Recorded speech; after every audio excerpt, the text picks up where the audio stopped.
Ну что, Мао Нихао всем.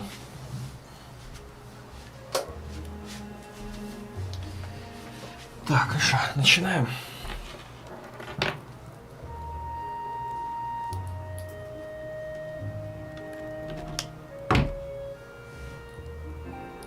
И ты тоже Рюк.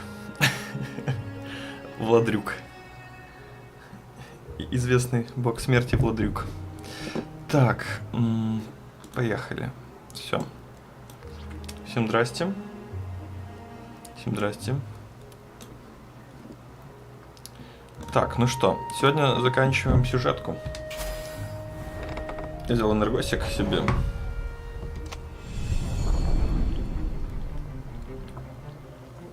Нам осталось умереть всего 3 раза. Не так много, не так мало. Так. Смотрим, у нас 20-е. Спасти Лапина. Идем спасать Лапину. Последний раз спасаем Лапину.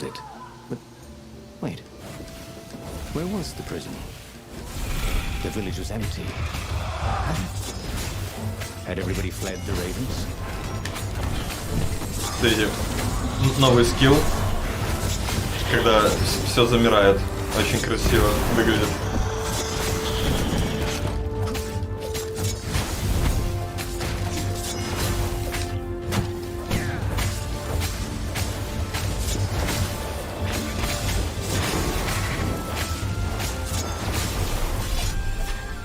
That was odd.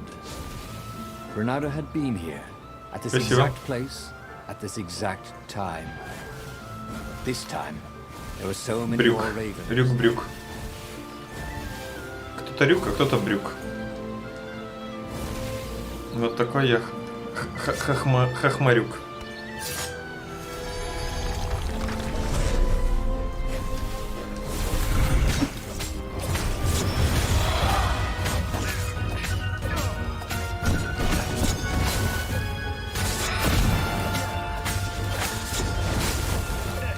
Так, где враги? Рюк-брюк. Да. Ravens were landing everywhere. The advance guard. He'd better get moving. If they got to Lapino first, they'd eat him for breakfast. Or a snack. Ravens weren't picky. If they got hungry, they sometimes forgot to interrogate their prisoners. Even top spies like Lapino. Well, unless he really was a traitor, obviously. Then they'd probably pin a medal on his chest. Ох, ничего себе, видишь, я пробежался. Прикольно.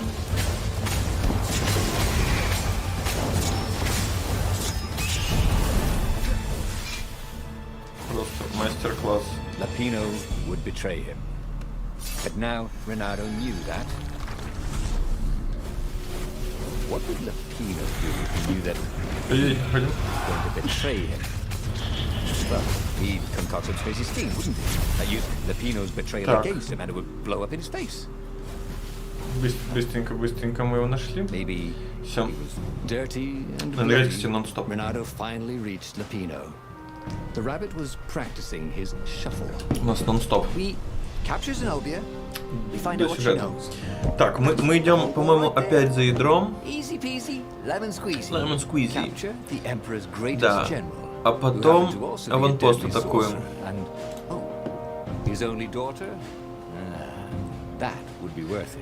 Все 3 пути мы собираем ядро. То есть у нас 3 уровня с ядром в любом случае будут. She had one for him. On the other hand, he could still get to the core of the Sky Ripper.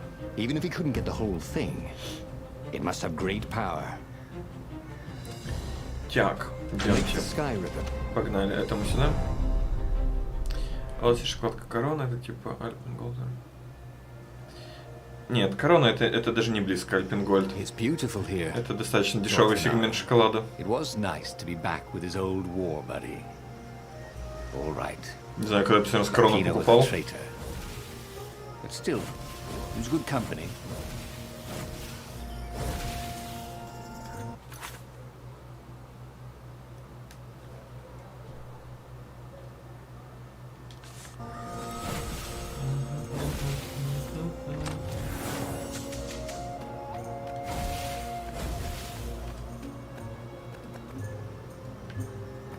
Ой, а зачем?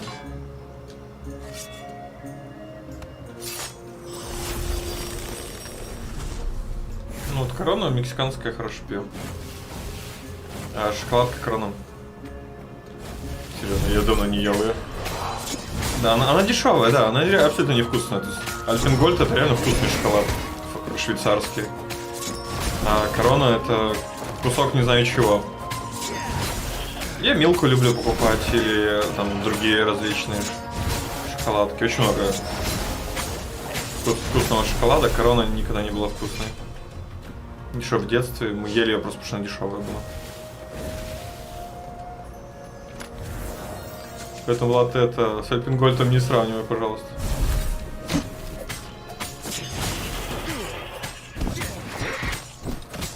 Это у вас как коколенка скорее, вот такого уровня.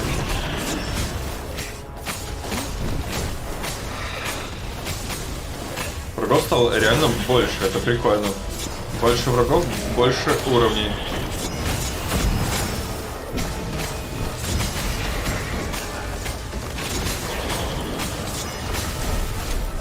Renato had learned so much about. What was it again? Ну, молочная, да, потому что... Ренардо узнал очень много. О чем-то мы?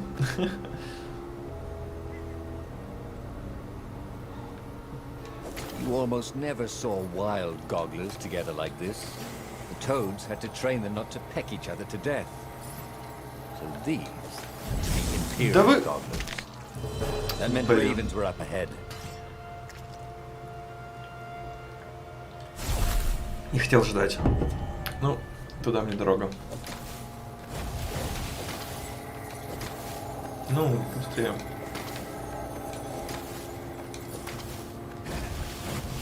Не, Марс я люблю. Это шотландская шоколадка. Марс, но я обожаю нац больше всего. Из всех шоколадочек я люблю именно нац. Но Марс вкусный.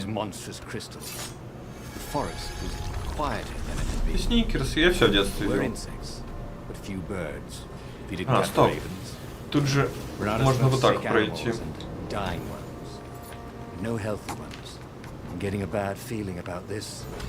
Renato thought. Maybe Lapina was right. Maybe they should have kidnapped Zenobia instead of coming here. О, Рексик, привет, давно тебя не было. Включайся. Где пропадал, рассказывай. На учебе? Где? Включайся в прохождение, нам осталось чуть-чуть уже пройти.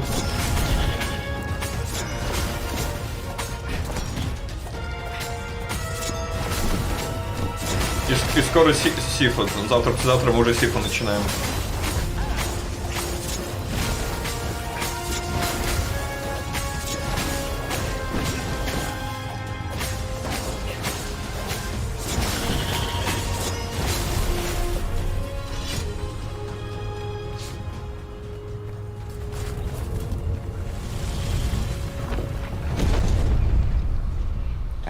Не пропускай эту заставочку, Рекс не смотрел. Вливай, Серик. Like dozens of tiny worms were nibbling his insides. It wasn't healthy to be so close to the eye of the god. How could he use it? He could take it to the observatory. The scientists there could tell him how to harness its ancient power. Пикник мне никогда не нравился, кстати. Renato ached to get away from it. He brought the core back with him to the Farfarer. But honestly, Renato ached to be rid of it. Tell you what, said Lapino. I'll take it to the observatory. You attack the Imperial outpost. The Imperial outpost was a vital communications node. Taking it could shatter the Empire's ability to coordinate. And it would be full of secret plans and maps and maybe even rebel prisoners. It was a good target for a hero like Renato. But what if Lapino lost the core to the Empire? Мелкие клубничные, прям топ. That could be a good thing, couldn't it? Was Renato ready to take that risk? Maybe it was better if he brought the core to the scientists himself.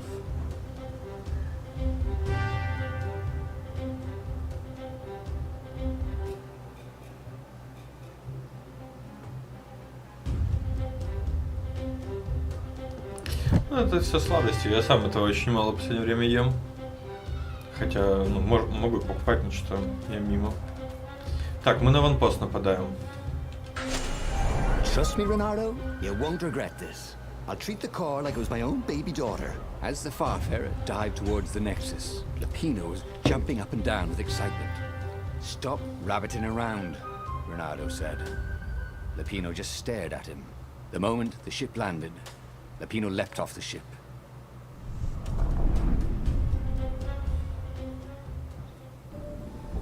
Ну вот мне тоже вот именно приторно-сладкое не очень. Я люблю сладкое, но вот приторное. Да. Поэтому это минус. As Lapino vanished into the wilds of the Nexus, Renardo vaguely remembered Lapino had a baby daughter, didn't he? And he told her mother he was going out to get some Easter eggs, and he'd never come back. But Renardo was relieved not to carry the core anymore. He was already feeling better. But who knows, maybe this time Lapino would get it right. And if Renardo could take the outpost, he'd have access to all the Empire's communications in the sector. Right?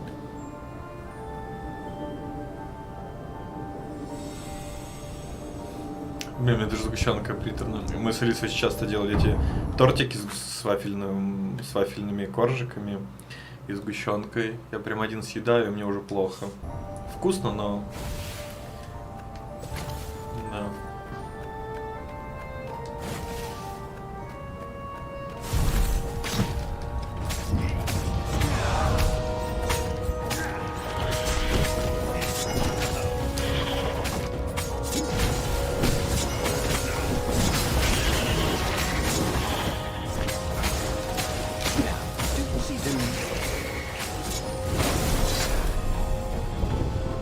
Renardo caught his breath. His joints still hurt, but he couldn't feel the poison in his system anymore. He'd let the armature slip out of his hands to save his friend Lapino. Of course he had to let Lapino take the core. The rebellion needed every man doing his duty. And the rabbit would be no good taking on an Imperial outpost, right?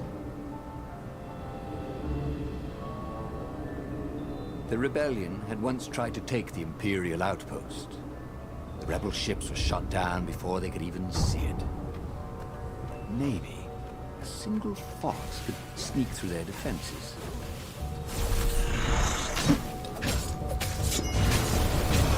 Понимаю.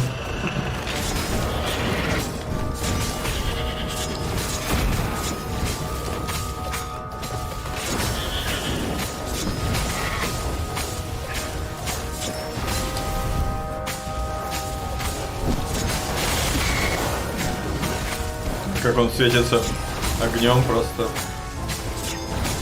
Все. Renardo took the outpost with a song in his heart. Soon, he was stuffing his sack with key messages from and to the fleet. Then the far-speaker toad chortled a new message. The observatory had been sacked by ravens. Lapino and all the scientists had been taken to the mountains. Why? Why had he trusted Lapino again? And now the Empire had the core. Renardo hailed the rebel base to warn them. But their far-speaker didn't crowd back. Was the base under attack too? Это вкусное, да.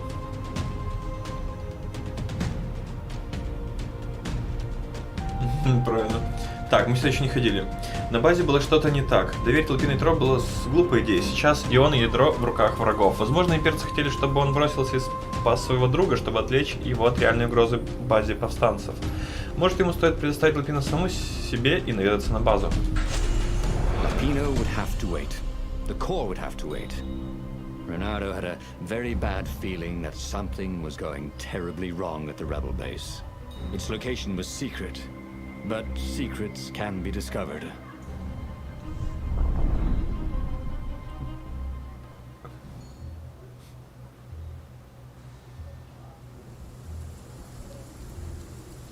There were Imperials everywhere in the ruins, and dead civilians. The Ravens were killing everything in sight.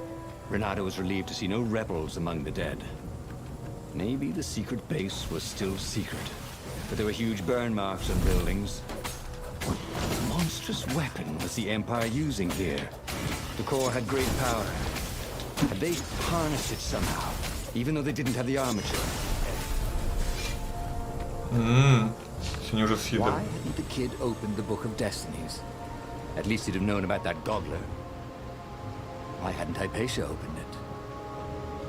War. And this was kind of terrifying. What if they had? Жесть. And what had happened had been the best future they could find. Привет, Джаки. Джоук. Как дела?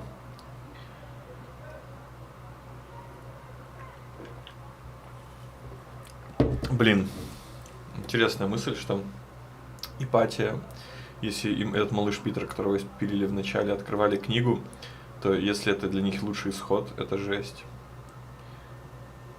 Вот. А вороны, город весь горит. Скорее всего, они уже ядро применяют. Жесть.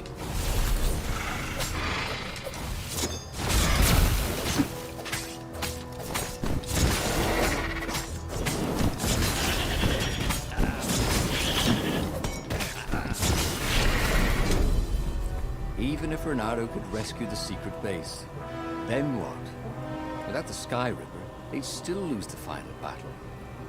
Oh, one of these days, he was really going to have to start thinking things through.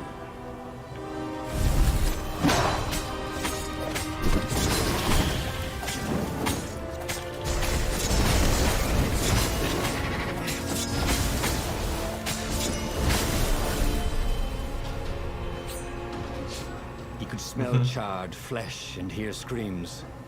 The ruins were on fire. But the Ravens had rigged up the core as some kind of burning ray. They wouldn't need to know the secret location. They were burning everything. It was killing them too. Their black feathers littered the path. He would have to take the core from them. It was the last thing he wanted to do.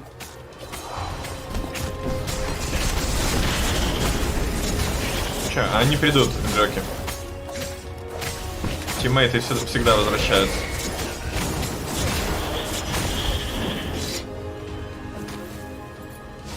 Во что играете?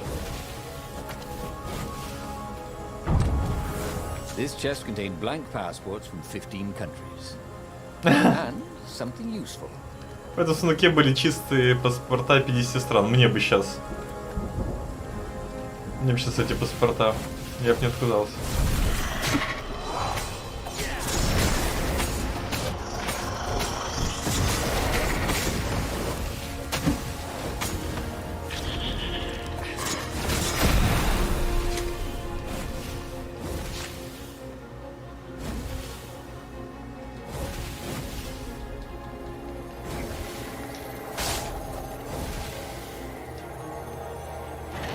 Понял.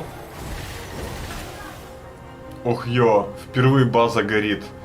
Ребята, за 20 прохождений, даже за 22, это первый раз, когда база горит.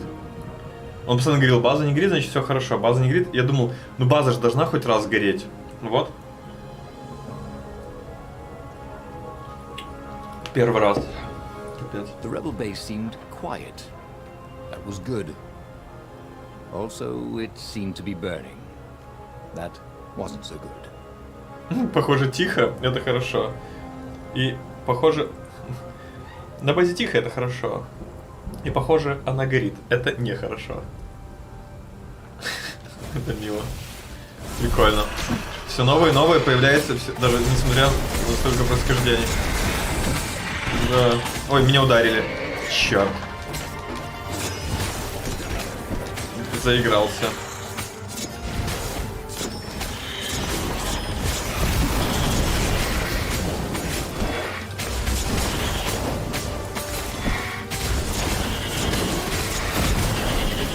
About ravens was they never dropped any loot, and no one ever wanted the feathers.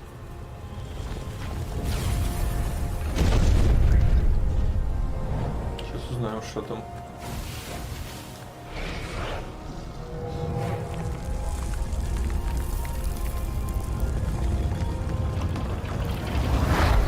Ну-ка. As the last raven fell, Bernardo felt worse than he ever had. The core was killing him, again. The council members cautiously came out into the smoke. You saved us, croaked the speaker. They would put the weaponized core deep in a cavern, she promised, where its poison could harm no one. They would heal him if they could, she said. No. He's a weapon now. We need one. I'll lead the charge. It will kill you, croaked the speaker. I guess it already has, Renato said. She bobbed her head gravely. When all this is over, she said, we'll name our new capital city for you. He flew towards the Imperial fleet.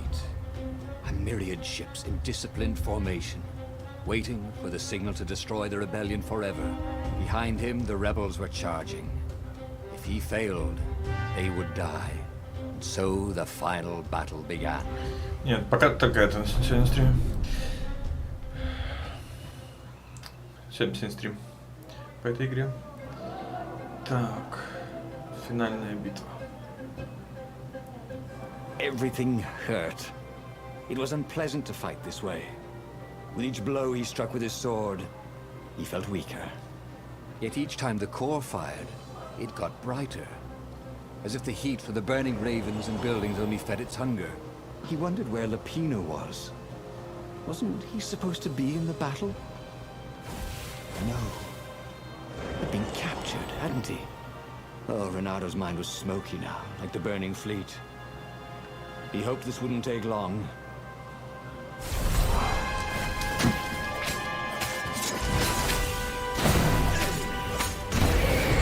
Ну, я на PlayStation играю, если что, Джекер. Но на ПК она есть, да. На телефонах не знаю. World's deadliest bowman right by his side.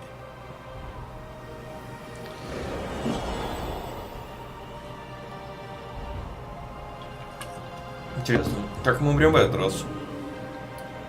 Мне прям интересно.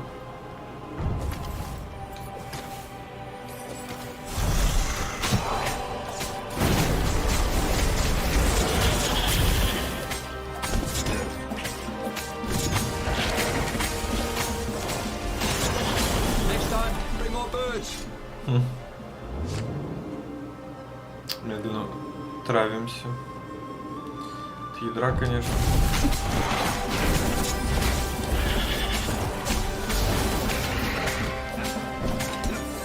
Хорош.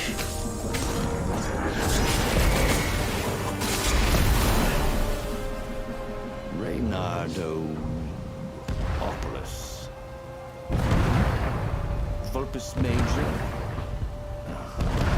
Orlando Nardo. If they were going to name a capital city after him, well, he just wished he had a better name. Where was Lapino? He missed Lapino's bitter outbursts. Or did he? Lapino had gotten him into this mess, hadn't he? The core was a wonderful weapon. It swept fire across the fleet.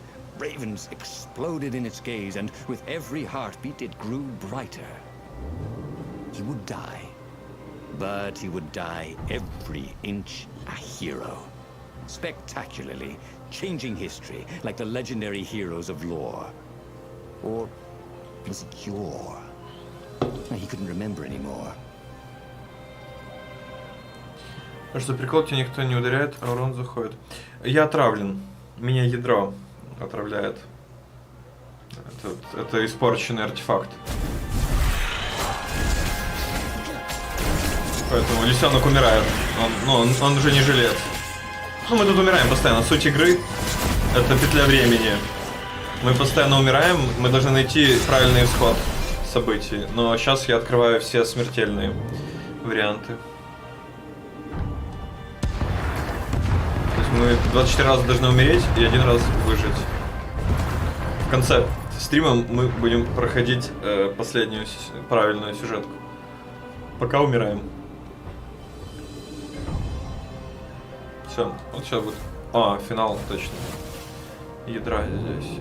Все, последний бой и финал. И еще 2 раза пройти по смертельной концовке и... Ну, короче, еще 3 раза надо игру пройти.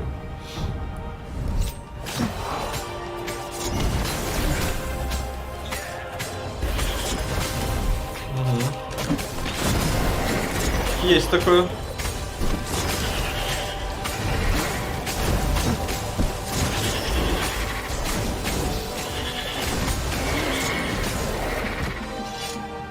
Все. Концовка. Reynardo fell to his knees. The Emperor's bodyguards were lined up before his ship. Fierce ravens, all. And Zenobia. She was conjuring. He could not take another step. All he could do was fire the core. The ravens, Zenobia, the ship, all burst into flames, disintegrated, and blew away. So they had one, after all. The core grew brighter. He shielded his eyes, but he could still see it through his sleeves and through the flesh of his arm. And then he felt heat, as the fire grew to consume both fleets. And then he felt nothing. Просто прожгло нас, короче. Oh, again? But he already had all the secrets he needed. He was sure of that. He must have not used them the right way. Рейнардополь. Worst mistake Хорошее he название. could make. Probably trusting that traitor Lapino. Итак, новая история завершена. История 20. Рейнардополь. Что за герой? Герой, который исчезает в ореоле славы. Так, читаем. Небрез был легендарным оружием, способным изгнать самих божеств. Его разделили на две части, ядро и каркас. Спасая друга Лапина, Рейнардо утратил каркас, но у него оставалось ядро. Обнаженное ядро, пульсирующей энергии, готовое стать оружием. Рейнардо был практичен. Когда Лапина упрашивал его принести ядро, он согласился, чтобы друг мог нести свой вклад. А когда Лапина попал в плен, он оставил кролика, чтобы спасти базопостанцев. А когда он отбил у имперцев ядро, которое те превратили в смертоносное оружие, он воспользовался этой возможностью, чтобы возглавить атаку. Но имперским крестьянщикам не удалось обуздать ядро. Оно пошло в разнос и спалило поле битвы. Все, идем дальше. Так, теперь мы собираем полностью ядро. И только в концовке будут изменения. То есть собираем ядро и к ученым ходим всегда. Все очень просто.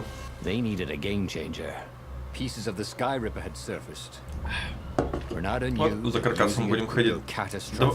Ребята, 2 смерти осталось. И все. И мы идем узнавать, что. То есть через часик мы узнаем финал. Точнее, через час пойдем узнавать финал. It could corrupt its user into a bloodthirsty monster. Maybe he could find a way to use it, to take its power without surrendering to its wickedness. And also, his old friend Lapino needed rescuing. Здесь за прохождение дадут 2 левела. Или 3. Чтобы меньше качаться было. А то я заколебусь еще выкачиваться тут. Так, ну что. Кто в чатике? Нажмите плюсики. Мы просто это миллион раз смотрели, поэтому я пропускаю. Прикольно, что меч не генерирует, ну, не полностью не заполняется. Вот, как ты прошел, вот такое он будет. Reynardo felt oddly thirsty, come to think of it. Why had he chosen the Sky Ripper? Reynardo never made plans that required constant vigilance. He was a hero. He didn't think too much. He just went with his gut and hoped it all worked out. The Sky Ripper was a long shot. He'd have to devote himself to it. No side journeys, no rescuing old friends. That was against his nature. Что, Рекс сестры не задержался? Так, забежал на поздороваться. Ксюша давно не заходила. Что-то заработалось.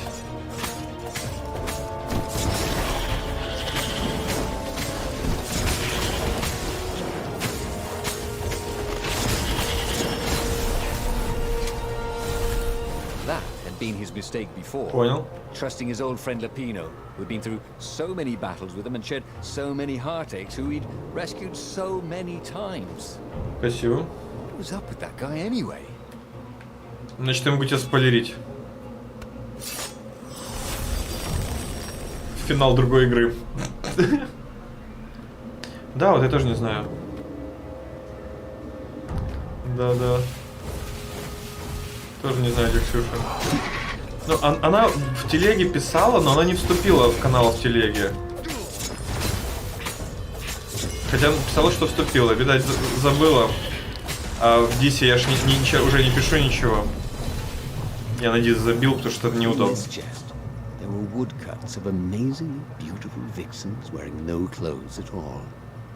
О, гравюры удивительных лисиц без одежды.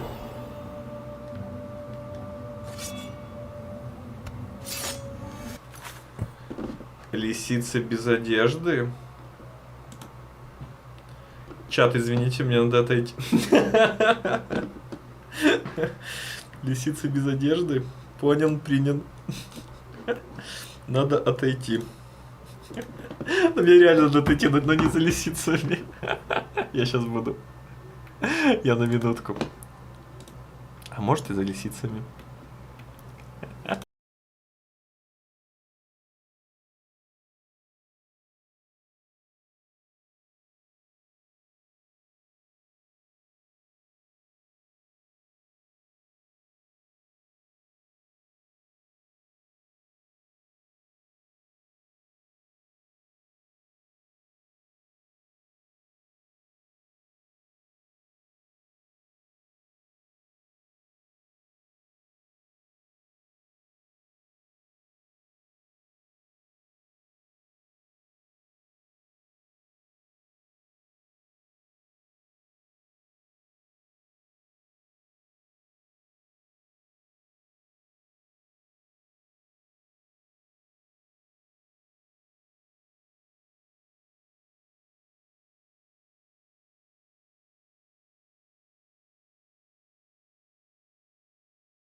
Стрим. Почините, пожалуйста, стрим. Держите отвертку, чините стрим.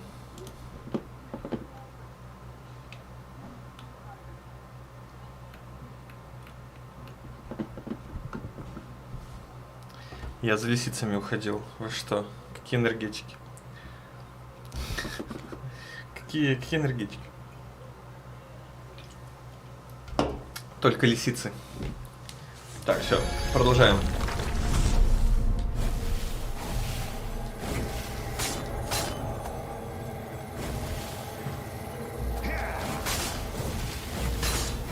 Anyone ever tell you you have a lovely eye? No?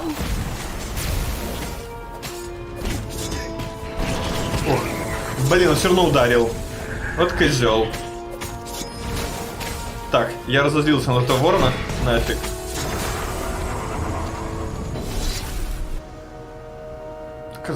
Козел.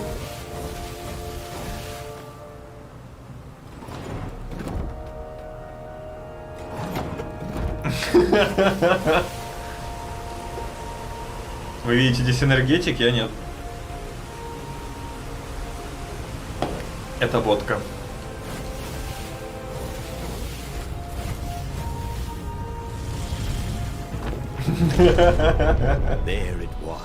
Так, ладно, поскольку все свои здесь. Из вегана, да. Как Ганнибал делает. Так, идем к чанам. Да. Идем к чанам. Нет, мы не идем к чанам. Мы идем собирать. И вышел, да. Не, мы ядро собираем. В принципе, мы хорошо левелы набираем. Вроде как. То есть, если мне дадут 3 левела, то это не так будет муторно качаться, честно. Но если не дадут 3 уровня, я огорчусь. И очень сильно огорчусь.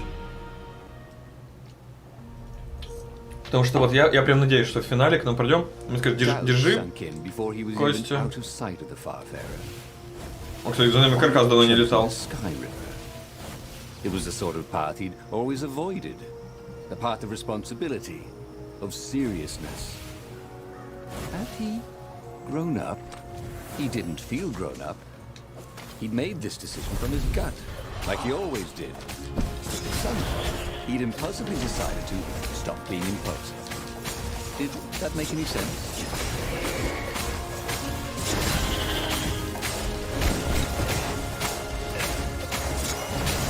Он мечом бьет, как будто бы им лещи дает вот так вот. Тыч. The waterfall was spectacular. You had to enjoy these things as they came. We passed this way. Мы несколько раз проходим по дороге. Подожди-ка. Wait a second. Нет, не единственный раз.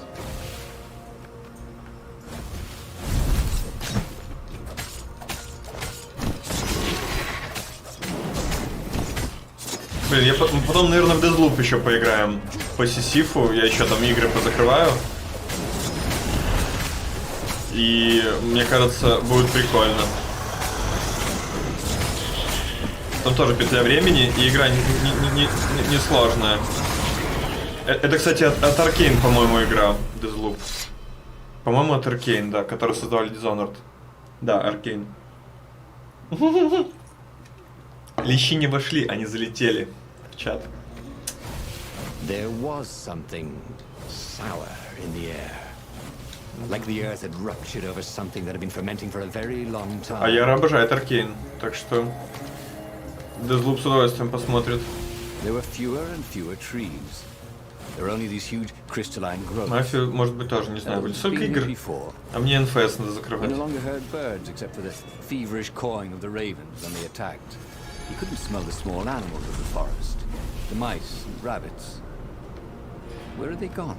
А зачем? He was getting hungry too. This was an unhealthy place to be.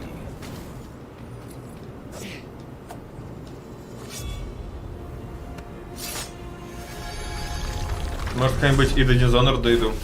Кто знает.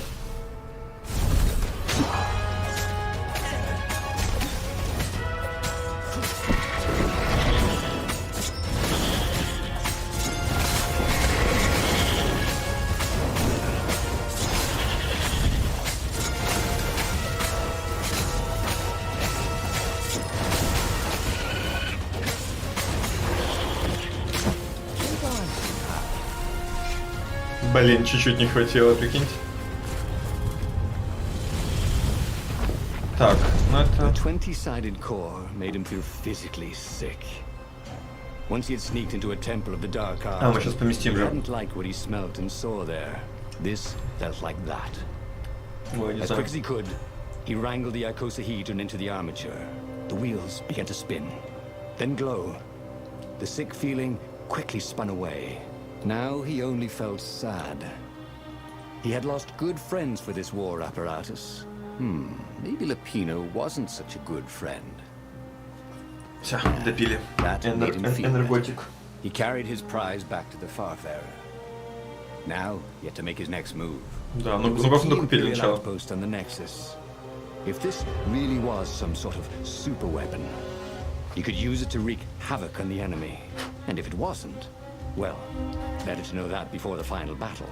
But maybe he should show it to some scientists first. There was an observatory on the Nexus. Maybe he should Мы не go there ходили, before кстати, he сюда. fired it. Мы вообще не ходили, это новый путь абсолютно. Там развилка будет, она абсолютно новая. Влад, я прям очень хочу в Гов поиграть, так что если купишь Гов, то независимо, что у меня закрыто, не закрыто, в первый же день я запущу Гов. Потому что я старый фанат Кратоса с 2008 года. Вот я как прошел еще Яфовского первого Гов, первый на второй ПСке, ох. Потом сразу залпом залетела вторая. Вот я с тех пор фанат Кратоса. Хоть я и поиграл в четвертый Гов относительно недавно, но я прям кайфанул. Я там все собрал, все, что мог. Прошел за 40 минут Сигрюн. Это было просто божественно. Жаль, не на стриме, конечно, но... Мне что-то непонятное на линзе.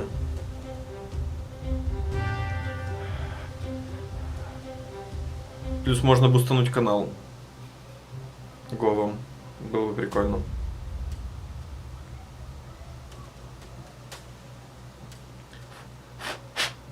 Так что, Влад, держи в курсе нас.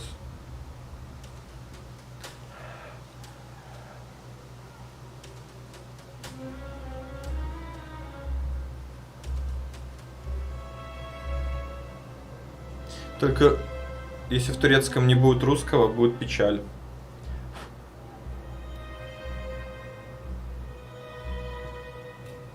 Потому что пока непонятно, будет, не будет, что-то. Сейчас, ребята, я пока чат не вижу. Я вижу только, что Яра что-то угорает. А что угорает, пока не понимаю, потому что очки чищу. Добавь Dishonored.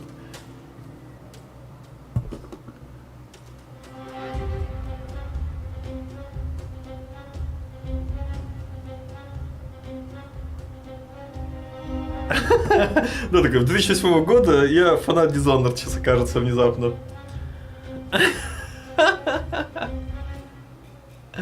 Не, Dishonored нет подписки.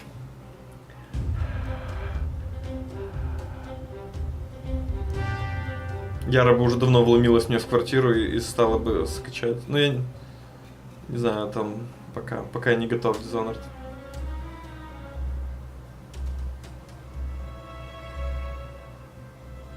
Silent Hill 2 есть с 2008 года. Вот сейчас ремейк скоро выпустят. Вот в Silent Hill бы я бы точно поиграл бы. Во второго Alan Wake. Но для второго Alan Wake нужна PlayStation 5. А у меня нет свободных денег, чтобы купить PlayStation 5.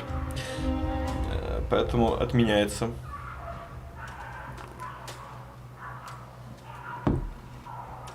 Ну тут же зависит не от хитов, а от того, что Dishonored принадлежит Microsoft Arcane.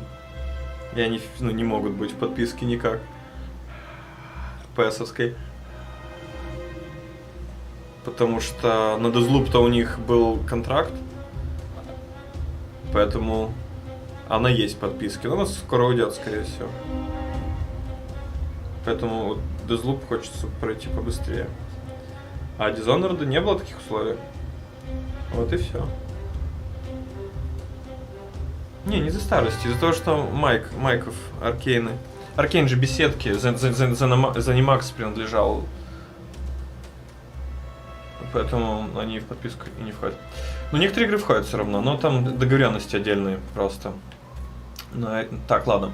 Просить помощи ученых. Небрез был завершен. Супероружие могло бы покончить с безумством Императора. Но правильно ли собрал его Ренардо? Сработает ли оно в критический момент? Ученые Некси точно знали бы ответы. Of course. If you've just assembled a weapon out of legend that can exile gods from the world, you'd want to have a scientist or two look at it. And even if they disagreed and he had time, you could ask Calaveras himself. Yes, the observatory would be his objective.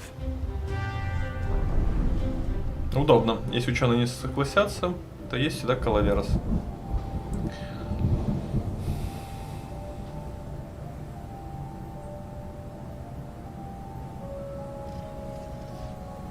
Why had the parts of the Sky Ripper only surfaced now, thousands of years after the Transcendent Emperor had dismantled it?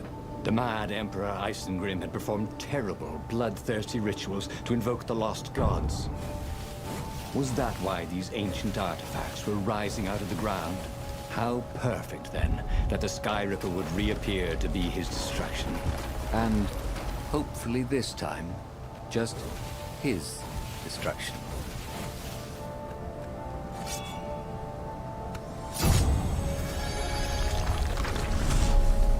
Так, вот сейчас если ученые не согласятся проверить неборез, или умрут, что скорее всего они мертвые уже,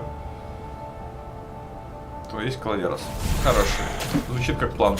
Так, сейчас мы получим левел.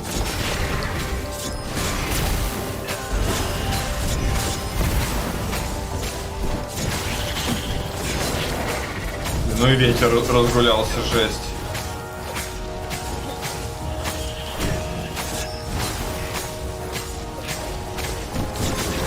Ой-ой-ой, зря.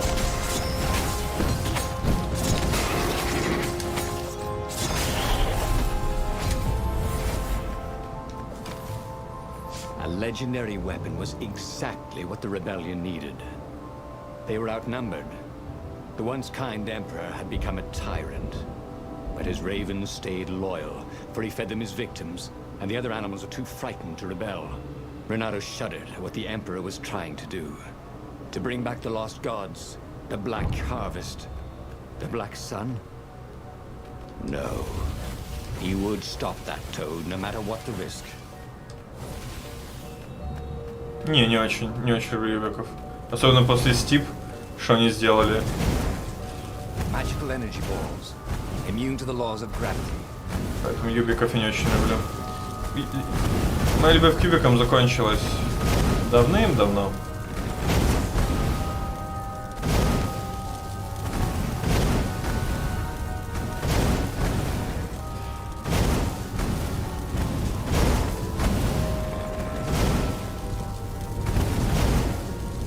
Блин, это было больно.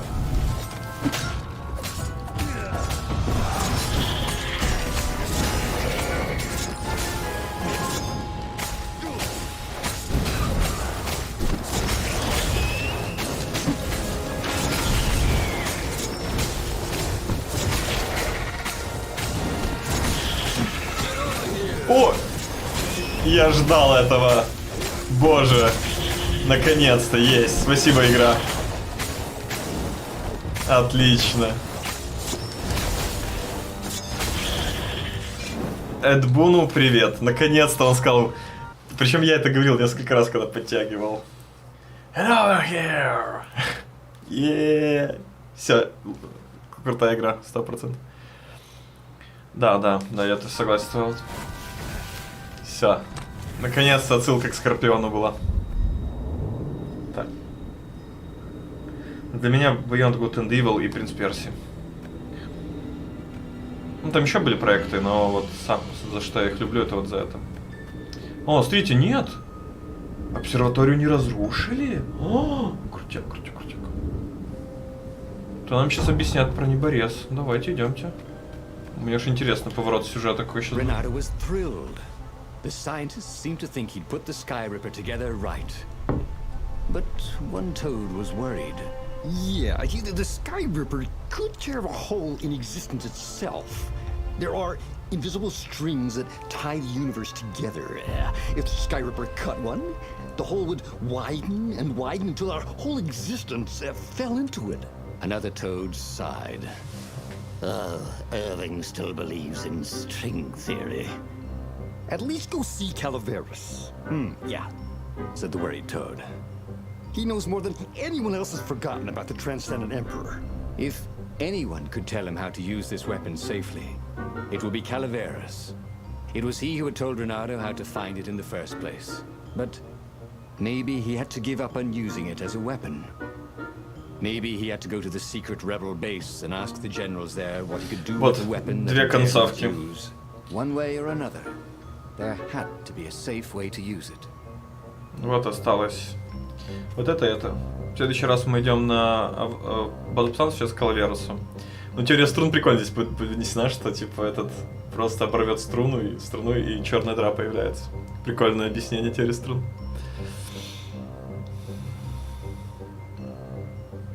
А, этот Бахмут.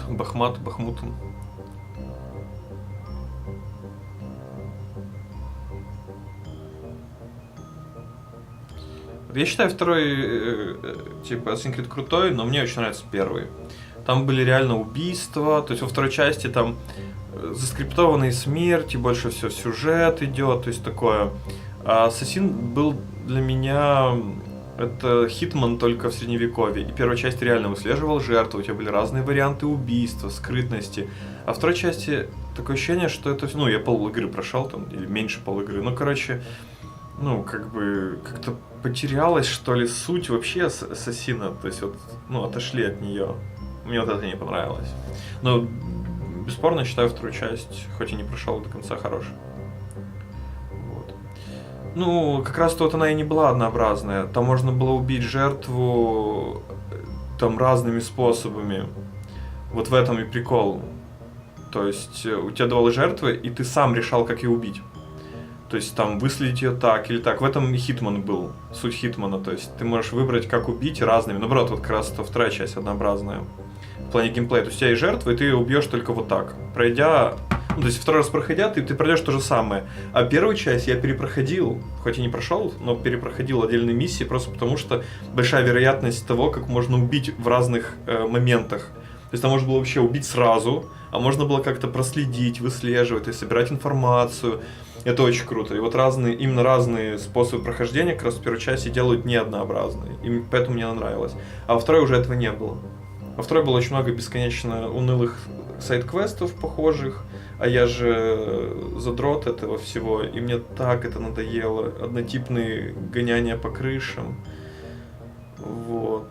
Да, вариативность была дикая в первой части как раз. То есть и сюжет был прикольный на самом деле про это яблоко Эдема, погружение. То есть в первой части мне нравилось все, кроме, наверное, сбора дурацких флагов тамплиеров и поиск тамплиеров. Это просто меня бесило, поэтому я забил, потому что это было невероятно много и неочевидно, а с гайдом сидеть я не хотел. Короче, я собрал сколько мог и забил.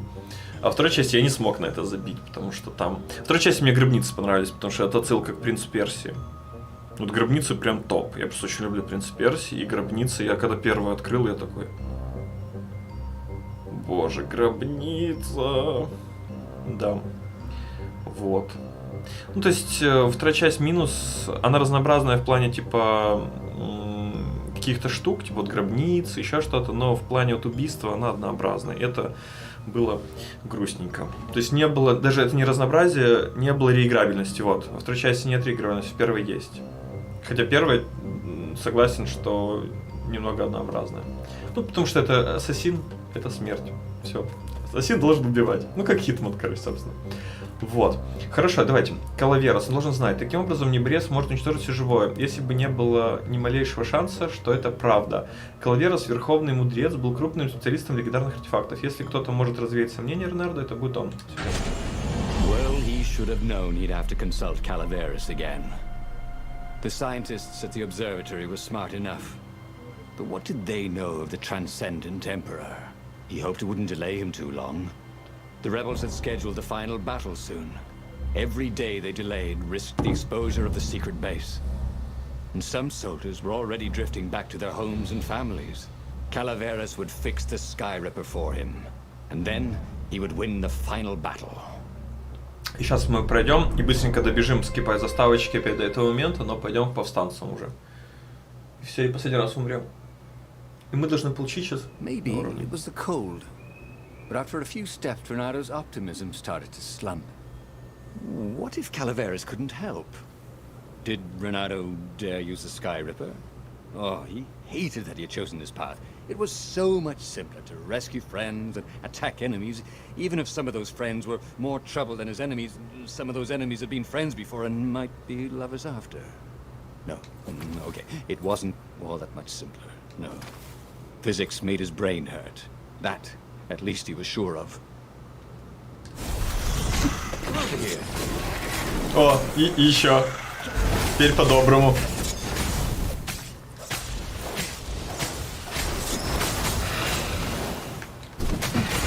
Ой-ой, меня ударили молнией. Ой, не молнией, огнем. Ладно, не страшно.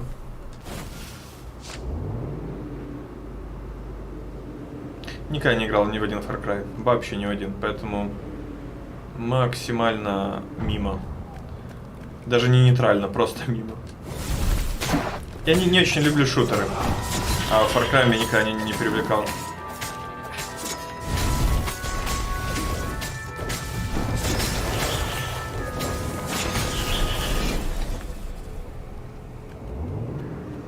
Мне Wolfenstein привлекает. Там сложная платина. И вот интересно, может, как-нибудь поиграю.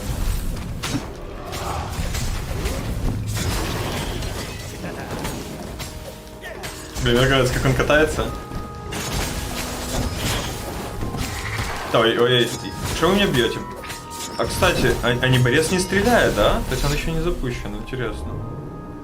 Я его не включал. The ravens who seemed everywhere all the time. Where did they hatch from? Were there giant raven hatcheries somewhere, or Did they have families? Ooh, he didn't want to think about raven mummies raising their darling raven chicks. Yeah, Calvaris would help. He would make Renato feel better about using the Sky Ripper. And then Renato wouldn't have to worry about ravens ever again. Вороньи мамочки, которые рождают таких бесовые штуки такие.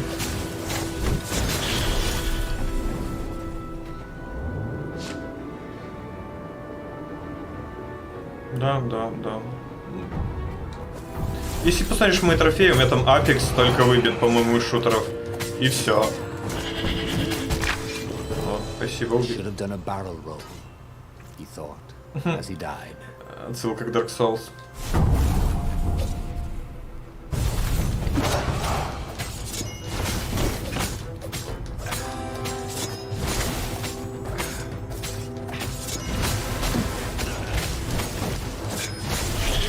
Killing Floor, да, точно. Точно, Killing Floor. Да, что-то еще есть, наверное.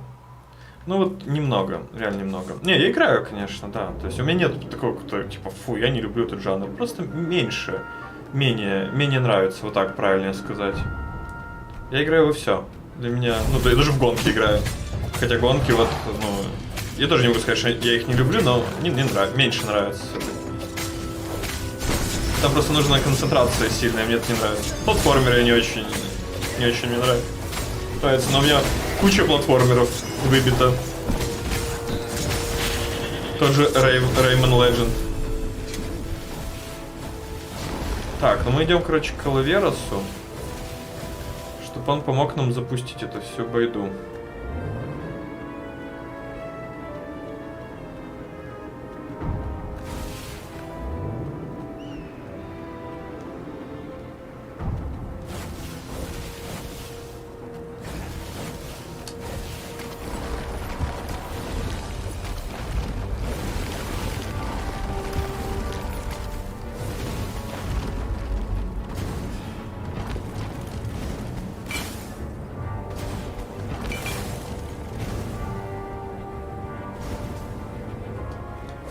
Как Marvel. Rebels were counting on Renato. He hoped Calaveras knew what he was doing. Есть много игр, которые тоже не напрягаясь проходишь. От третьего лица того же. Тот же Анчик тоже, ну, же не напряжный. Так, смотрите. Вот, мне останется 1, 2, 3, 4, 5, 6, 7, 8, 9. 9 левелов, все равно дофига. Блин, ладно, Калаверос, давай, не расстраивай меня. Calaveras had never let him down. О, никто не подводил. Of course I can make it work better. Прикольно. But when Renato explained about the strings, Calaveras grew thoughtful. Oh, strings, you say? Well, the Arcana do speak of the ties that bind the world. He drew many intricate symbols in the dirt. Yeah, so, according to my calculations, each time you fire, I'm afraid there's a 1 in 120 chance you'll destroy the universe. That's pretty good odds. That's like rolling, what, 21 dice and they all come up 6. What are the odds of that? What? No! It's more like 2.716s in a row. Anyway, with those odds, it won't happen if I use it just once, Renato said. Although he wasn't sure that was entirely right. Yeah, no, that's not right. Each time you use it... Okay, look, just don't use it ever. All right, I guess. As he sailed towards the fleet, Renato could see the dropships of the rebels coming out of the clouds. This was it. The big battle. They could not afford to lose this one. What if it didn't go well? What if he had to use the Sky Ripper? Could he risk the entire universe in the throw of a dice? On the other hand, what were the odds of rolling 21? Or was it 2.71? 6s in a row. He had a feeling they were surprisingly good.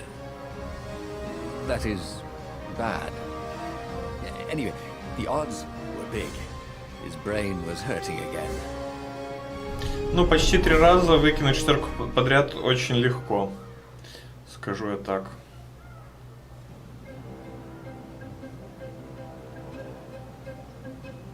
The battle was not going spectacularly well.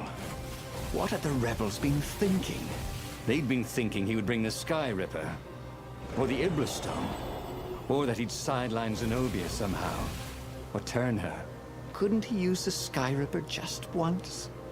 After all, if chances were 1 in 128, that meant he'd for sure be okay the first time. They'd get worse each time he used it, but the first time would be okay, right?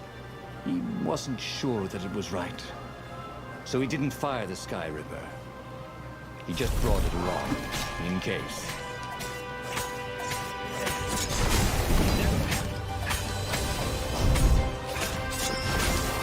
Так, ну мы не хотим стрелять, это хорошо уже.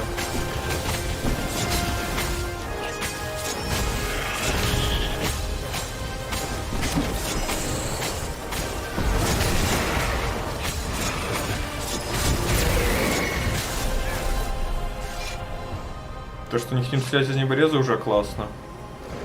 Прикольно, что это как вывод ко всему, типа, что мы могли и Зенобию, и Иблис найти, и то. То есть как будто такой вывод подчеркивается всему, что мы сделали. Интересно, мне очень нравится. Прям грамотно это все мы проходим. Это было прикольное путешествие.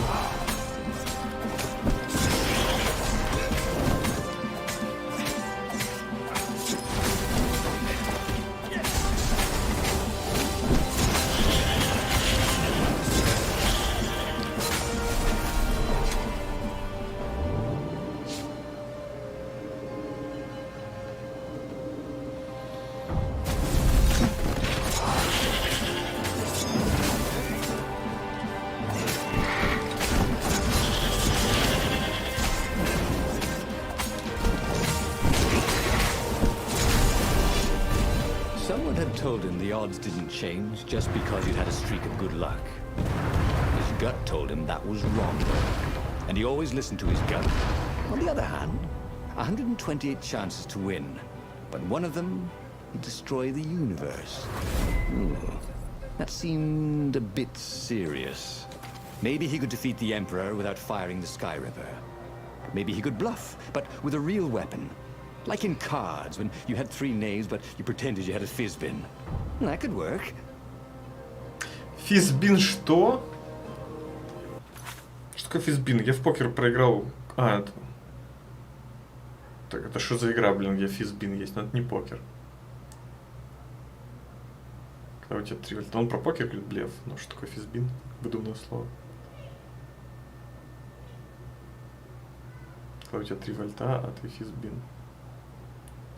Физбин has planted. Это как в КС прям.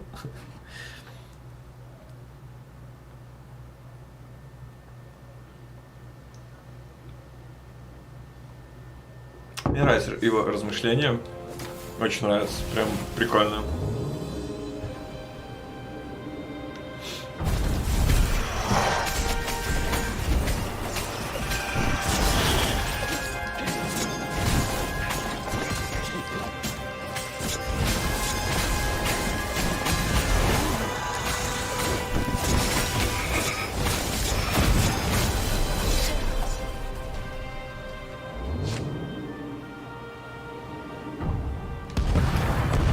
Идемте в финал. Смотреть предпоследнюю смерть. Что же будет? Что же будет? Аж интересно. По идее, он не должен применять. Либо он применит и все опять сломает. Ой, а что случилось? Как обычно, сломал игру.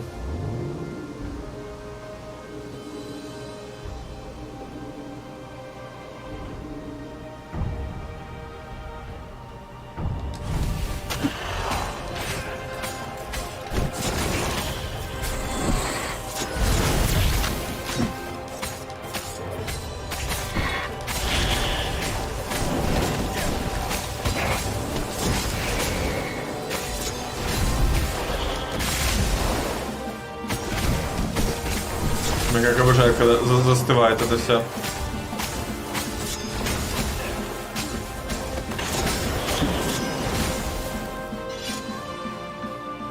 Ну что ж, смотрим, что сейчас будет. He set up the Sky Ripper and let it warm up. He would bluff if he had to. Zenobia came out, flanked by a very daunting platoon of ravens. You won't actually use that, she said in that annoying, I know everything because I'm a cat and you know nothing because you're just a fox voice she had. Or I know the odds. Good. Because there's a real chance you could destroy the universe. No, not the first time I use it. The odds are too low. What? No? Yeah, sure. The first time, the odds are practically nothing. They only go up if I use it a bunch more times. No, but that's not how odds work. Didn't you pay attention in class? Now surrender, or I'll use it. Just once, he said. Don't. He felt sure the odds were with him. You have to go with his gut. That's what heroes do. Fire, he said. Please? The Sky Ripper fired. With a tremendous whoosh, the Emperor's flagship went up in flames. It was awesome. And then he noticed there was a hole in the air. A blackness, like a tear in a parchment. Wind was blowing into it, widening it. It grew larger, and even larger. Crates fell upwards into it, and the world itself seemed bent, like the reflection on a curved mirror, as it poured into the ravenous hole. Ah, 1 in 128. What are the Там odds? Пегас сверху. Там вверху Пегаса. And then everything fell into the hole and was gone. Как обычно, если уничтожили, там Пегас даже улетел в нее. Again? Так только не левел, пожалуйста. В следующий раз левел дайте. Есть. Но в следующий раз должны левел мне дать. Так тогда будет идеально. What was the best, worst mistake you could make?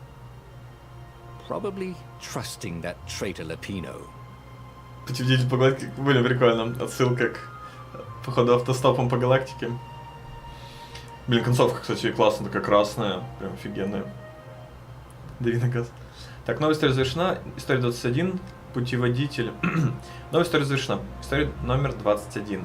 Путеводитель по галактике для небесных скитальцев. Что это за герой? Герой, который способен рискнуть пространством, временем, вселенной и всем остальным, если шансы высоки. Зацените просто, как красиво. Вообще. Так, хорошо. Не борос легендарное оружие. Да, я понял, чё. Зима в окно пришла. Чумачечья зима. Неборец легендарное оружие, изгонявшее самих богов. Ренардо собрал супероружие, но даже со своим безрассудством он понимал, что столь древний и могущественный артефакт требует осторожности. Поэтому он обратился к ученым, предупредившие его, что это оружие способно разрушить само пространство-время. Это был просто вопрос вероятности. 1 шанс к 128, что Вселенная будет уничтожена. Однако для Ренардо это выглядело как 127 шансов на успех. Такая вероятность была ему по душе. Он выстрелил из небореза не раз, всего 1. В пространстве времени образовалась дыра и поглотила Вселенную. Блин, красота. Вот красный вот тут и тут. Все, последний раз. Мы идем полностью тот же путь, но вместо Калвероса идем к Совету. И все.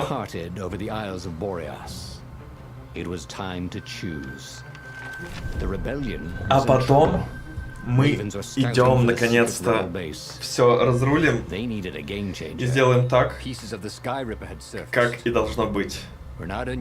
Все выживут. Все, так что последняя. Да, это последняя концовка и потом правильная.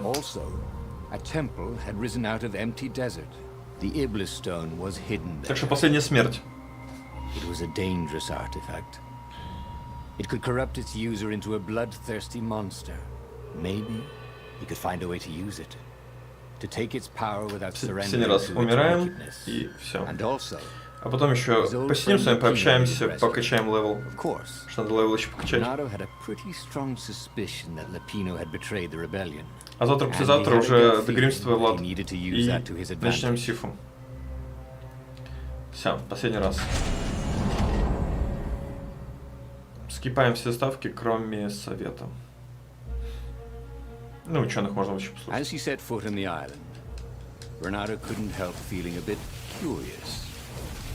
Жалко, с яичков опыт не падает. Это грустно. He was probably drinking champagne with the ravens. Did ravens drink champagne? Did rabbits? Renato felt oddly thirsty, come to think of it. Why had he chosen the Sky Ripper? А что здесь? Reynardo А, never там made тайник. plans that required constant vigilance. He was a hero. He didn't think too much. He just went with his gut and hoped it all worked out. The Sky Ripper was a long shot. He'd have to devote himself to it. No side journeys, no rescuing old friends. That was against his nature. Could he stick with it? Ну, часов 30, я думаю, ушло на прохождение.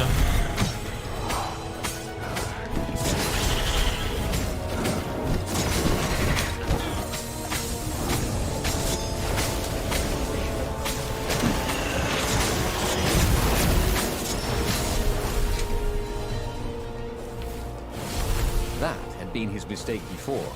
Trusting his old friend Lapino, who'd been through so many battles with him and shared so many heartaches, who he'd rescued so many times. What was up with that guy anyway? Как прийти сюда без ледяного меча и перезапуску уровня сразу?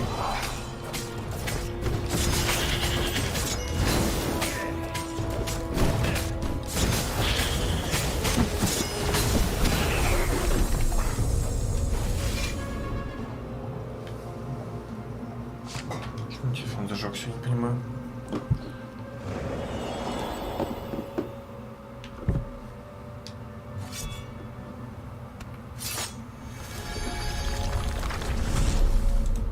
Непонятно.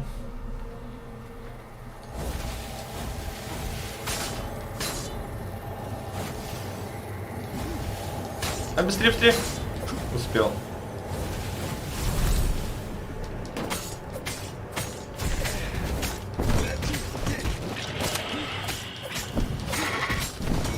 О, Борны просто разлетаются на кусочки в разные стороны.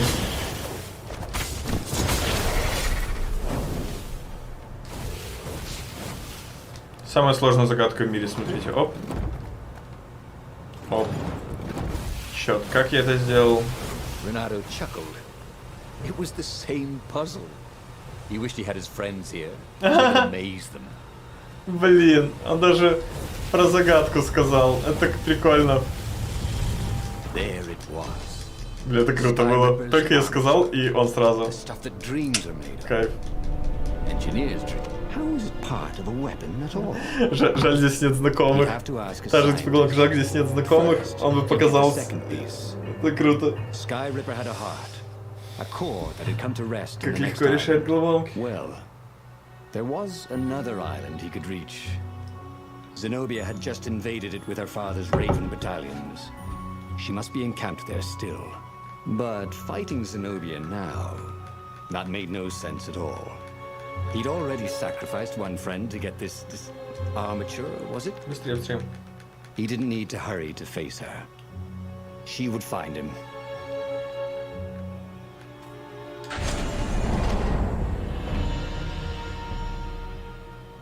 Ядро, ученый, совет. Ядро, ученый, совет. Медленно, наверное, Looked up at мы the old trees around him. приближаемся. They were so big and so old. They'd been there before he was born, and they'd be there after he'd passed into legend. Was he confronting his own unimportance? What had got into him? He was no philosopher. Anyway, who cared? He was plenty important. He was a hero, and soon he'd prove it.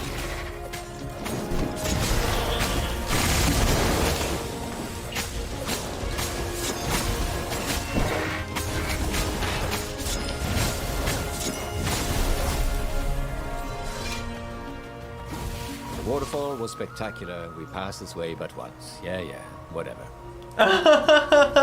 Помните, короче, ну, первый раз мы прошли, типа, о, классный водопад, надо остановиться посмотреть. Второй раз, типа, мы один раз можем такое пройти, наверное. А тут, этот водопад, да, конечно, да, интересно. Такой, типа, да, типа, водопад. Блин, круто, вот эти детали, мне очень нравятся.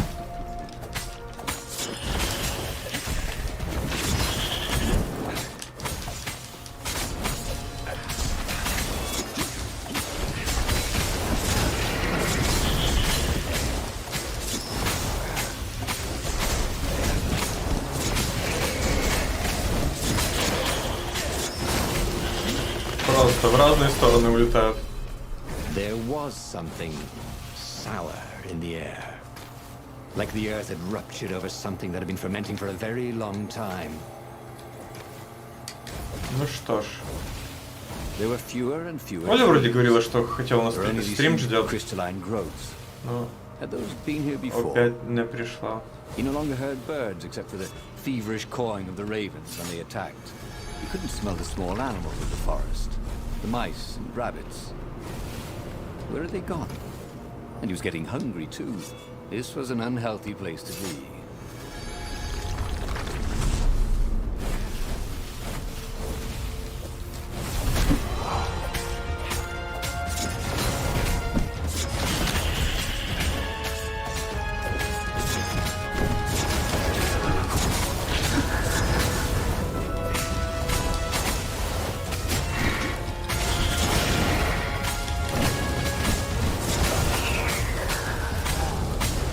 Такие вспышки пафосные.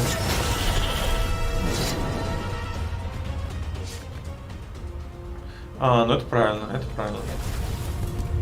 Это хорошо. Так, все. Погнали. Once he had sneaked into a temple of the dark art, and he carried his prize back to the far. Теперь мы идем к ученым. Now he had to make his next move. There was a key Imperial outpost on the Nexus. If this really was some sort of super weapon, he could use it to wreak havoc on the enemy. And if it wasn't, well, better to know that before the final battle. But maybe he should show it to some scientists first. There was an observatory on the Nexus. Maybe he should go there before he fired it. Так, с помощью ученых Небрез был завершен, сперва уже могло бы покончить безумством императора. Но правильно ли собрал Бернардо, свободный ли он оптический момент, ученые некоторые точно знали бы ответ. Well, of course. If you've just assembled a weapon out of legend that can exile gods from the world, you'd want to have a scientist or two look at it. And even if they disagreed and he had time, you could ask Calaveras himself. Yes, the observatory would be his objective. Мне еще нравится, что если когда мы в горы идем, он всегда философствует на любые темы, вот реально вот такие философские. А когда не в горы, то он более такой решимый, решительный. Why had the parts of the Sky Ripper only surfaced now, thousands of years after the Transcendent Emperor had dismantled it? The mad Emperor Isengrim had performed terrible, bloodthirsty rituals to invoke the lost gods. Was that why these ancient artifacts were rising out of the ground? How perfect, then, that the Sky Ripper would reappear to be his destruction. And, hopefully this time, just his destruction. Так, еще один левел.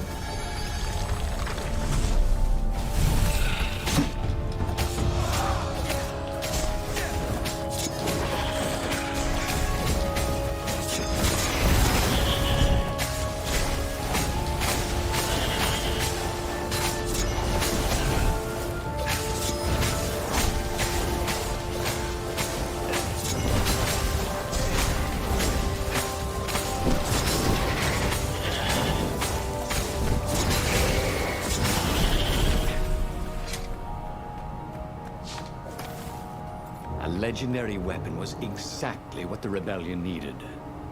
They were outnumbered. The once kind emperor had become a tyrant. But his ravens stayed loyal, for he fed them his victims, and the other animals were too frightened to rebel. Renato shuddered at what the emperor was trying to do. To bring back the lost gods, the Black Harvest, the Black Sun? No. He would stop that toad, no matter what the risk. If he was a weapons engineer, Renato would make the cannonballs go much faster and fire randomly. Спасибо, что Ренардо не инженер.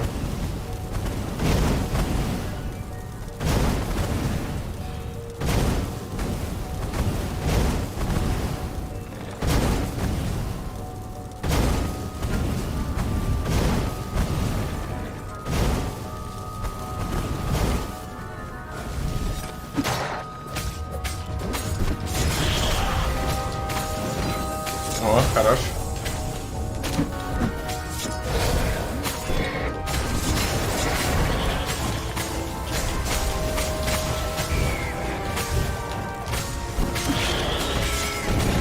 Ох, ё!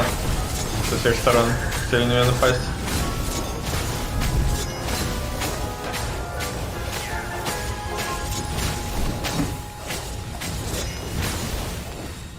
Already, Renato knew more than he ever had. But about what? О чем он узнал больше? Понимаю. Все, обсерватория. Все, осталось в совет сходить, новая ветка сюжетная, и еще раз умереть. И все. И мы идем на несмертельный уже. На финал. Узнаем правду все наконец-то. И останемся живы. Renato was thrilled. The scientists seemed to think he'd put the Sky Ripper together right. But one toad was worried. Yeah, the Sky Ripper could tear a hole in existence itself. There are invisible strings that tie the universe together. If the Sky Ripper cut one, the hole would widen and widen until our whole existence fell into it. Another toad sighed. Irving still believes in string theory. At least go see Calaveras. Yeah, said the worried toad. He knows more than anyone else has forgotten about the Transcendent Emperor. If anyone could tell him how to use this weapon safely, it would be Calaveras. It was he who told Renato how to find it in the first place. But maybe he had to give up on using it as a weapon. Maybe he had to go to the secret rebel base and ask the generals there what he could do with a weapon that he dared not use. One way or another, there had to be a safe way to use it. Идем. Последнюю ветку смерти. Как применить оружие, которое нельзя применять? Таким образом, Небрез может уничтожить все живое, если бы не было ни малейшего шанса, что это правда. Ренардо должен был предположить худшее и не использовать Небрез. Может, ему следует принести его на базу повстанцев, может, был способ использовать супероружие, не используя его. On the way to the ruins of the city of Ubar, Renato had plenty of time to ponder what the toads had said. Strings and holes and something called anti-stuff. Well, he didn't understand any of it, but it made him nervous. Renato would hear one metaphor and decide the Sky Ripper was safe, and then another, and worry it was catastrophically dangerous. If it could destroy the entire world, nothing was worth risking that. But if it couldn't, then not using it would be an act of cowardice. Of course, it could be catastrophically dangerous. Renato knew that. But maybe it wasn't always. He would bring the Sky Ripper to the council. Wiser heads would know what to do. Отлично. Мудрые головы, которые у него украли камень Иблиса. Я еще помню этой жабе.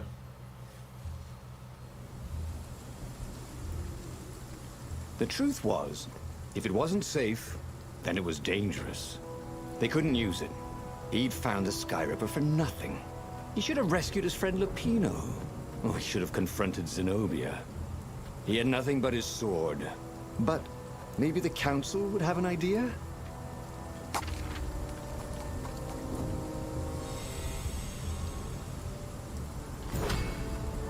Так, ну что. 8 левелов осталось. Всего-то. Ох, ё. Уходи.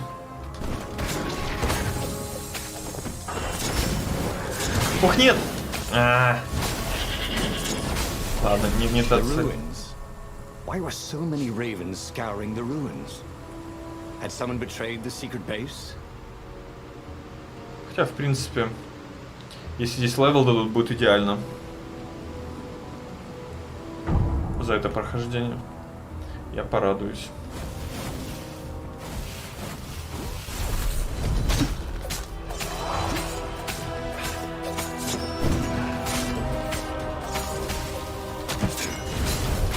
Go away.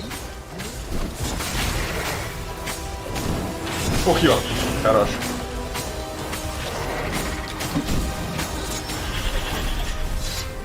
The rebellion was in trouble. They'd have to attack, brandishing a super weapon they could not use. Could work.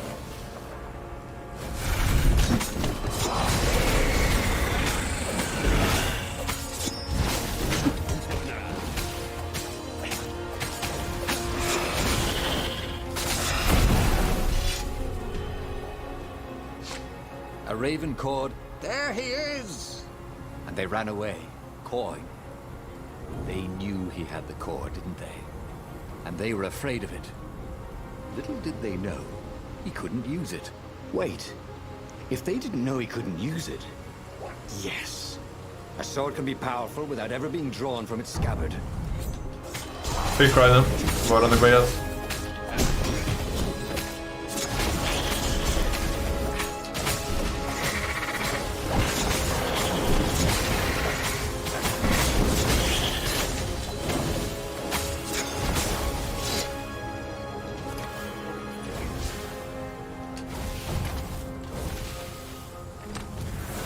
Once, Renato had opened a chest, and a jack-in-the-box jumped out. Jack-in-the-boxes, they gave them the Wiggins. Ой, хорош. О, Лидера, привет. Пускай заходит, когда будет свободно. Здесь еще будем стримить. Ну, где-то до 9, еще 1,5 часика будем стримить. These things could really use a hand. Ох, ё! Писнул на меня, гад. Под самый конец.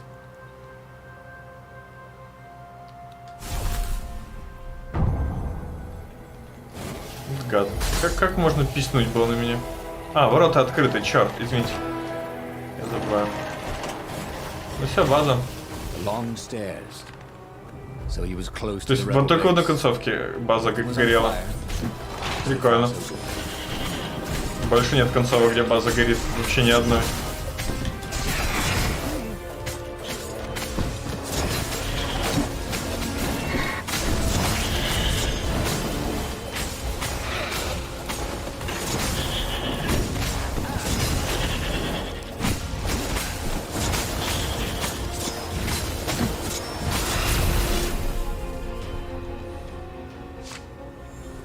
Хорошо.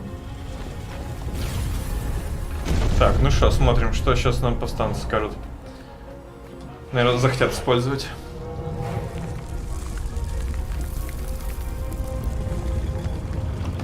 Или нет. Renato barely made it to the hideout when he was shoved into a meeting room. He laid out his plan. They were shocked. Bluff the Emperor with an unusable weapon?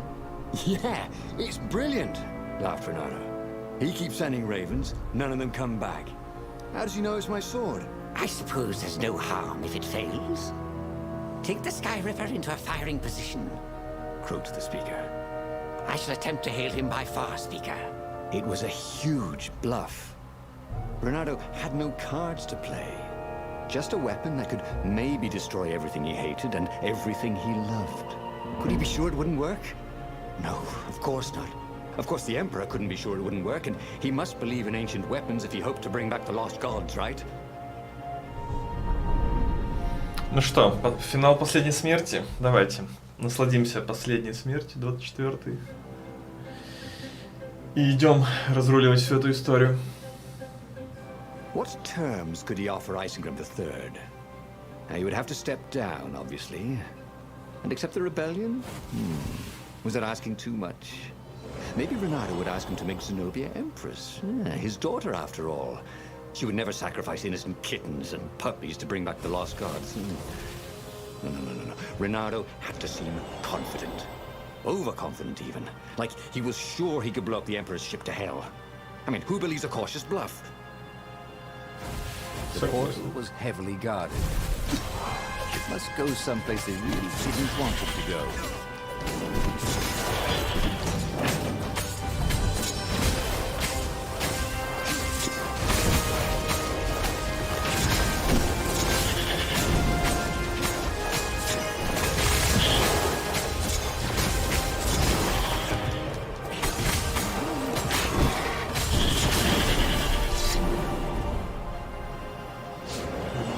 Конечно, здесь 20 лет качаются.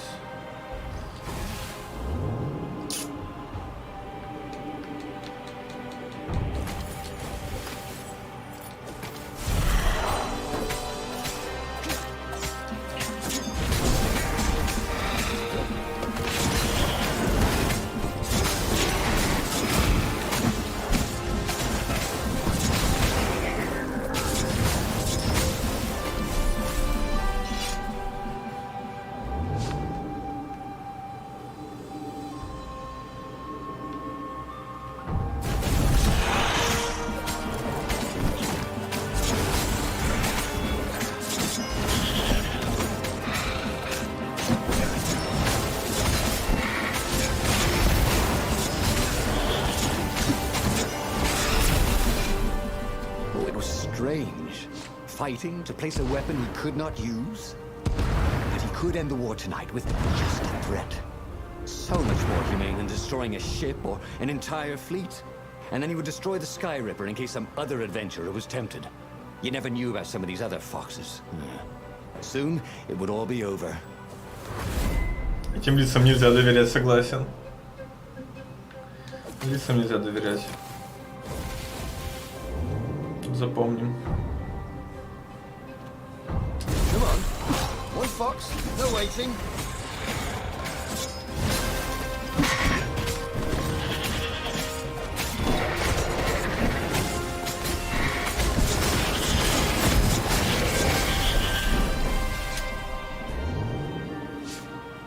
Ну тут можно где-то 10 тысяч опыта будет фармить. Это 3 раза уровень проходишь и тогда левел. И так придется делать штук раз 26. Ну ничего, сделаем, оформимся. Так, ну что? Нам сюда. О. Soon he'd confront the Emperor. Again. This time, he'd make an end of it. Давно мы сюда не ходили. He'd screwed up last time, but he had a good feeling about this time.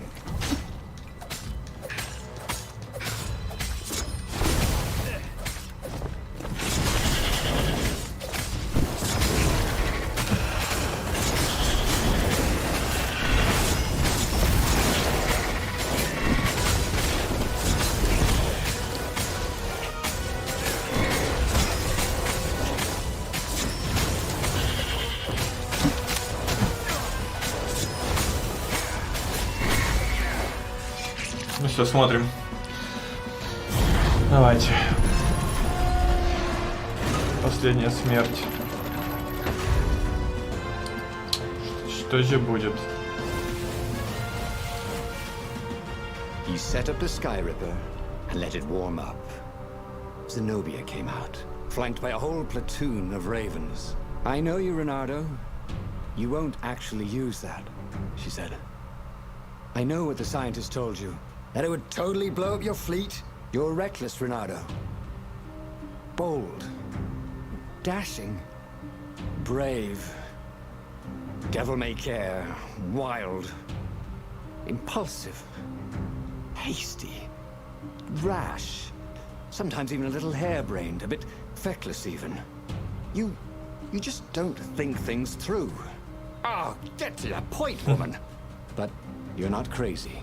How do you know I didn't go crazy? Demanded Reynardo, doing his very best to look crazy. Well, go ahead then. Press the trigger. Oh, damn her. She'd seen through him again. She never fell for his bluffs. This was the moment to do something brilliant. To come up with exactly the right thing to say, to make a heroic move. That's what heroes do. But he couldn't think of anything that wasn't obviously stupid. He was too shocked to move. Her ravens came and seized the Sky Ripper. He stared as they pushed it over the side into the abyss. Hey! Oh, I fought really hard to get that. It should never have come back. And he had to admit she was right.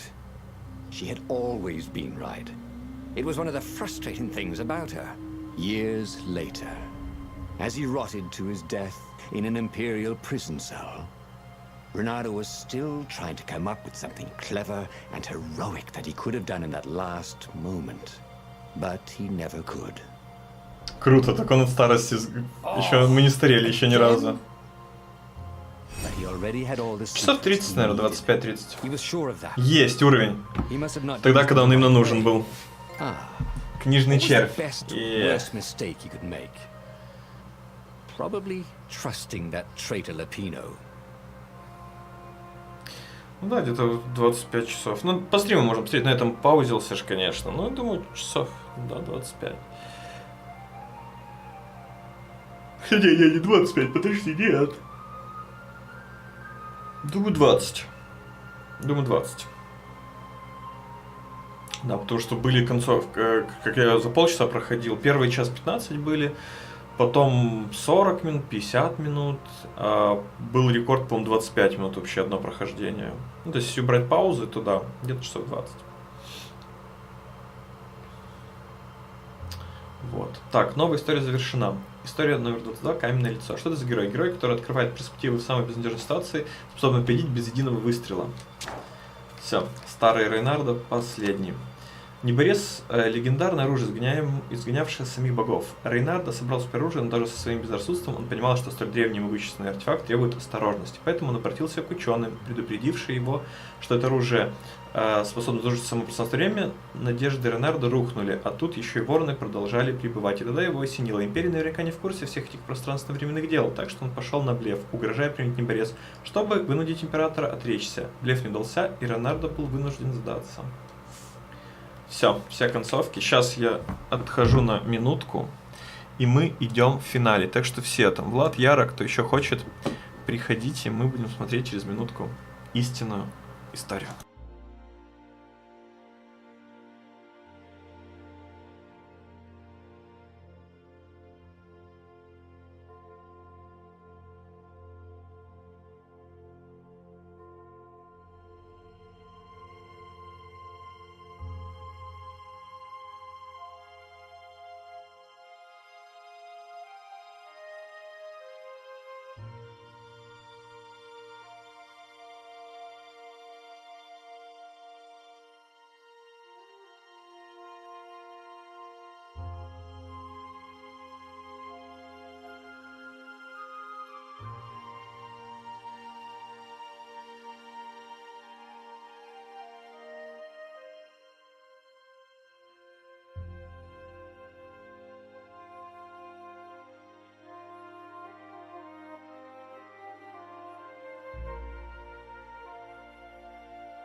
Так, ну что? Влад, чем ты занят? Я не понял. А ну соберись.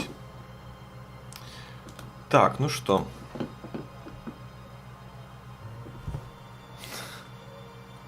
Побойся, не побойся, по дороге. Так, ну что, все? Финал, финалите.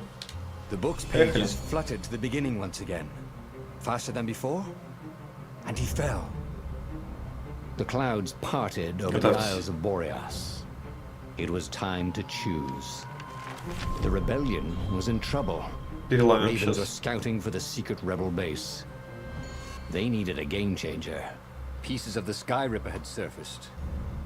Renata knew that using it could go catastrophically wrong. Сейчас мы просто всю правду матку вывалим. How to use it safely. Also, a temple had risen out of empty desert. The Iblis stone was hidden there. It was a dangerous artifact. It could corrupt its user into a bloodthirsty monster. Maybe he could find a way to use it. To take its power without surrendering to its wickedness. Будет повод поиграть в другую игру. В итоге не в friend Lapino needed rescuing. Хорошо, давай. Of course. Renato had a pretty strong suspicion that Lapino had betrayed the rebellion. And he had a gut feeling that he needed to use that to his advantage. Все, поехали, ребятки. Хорошо, договор.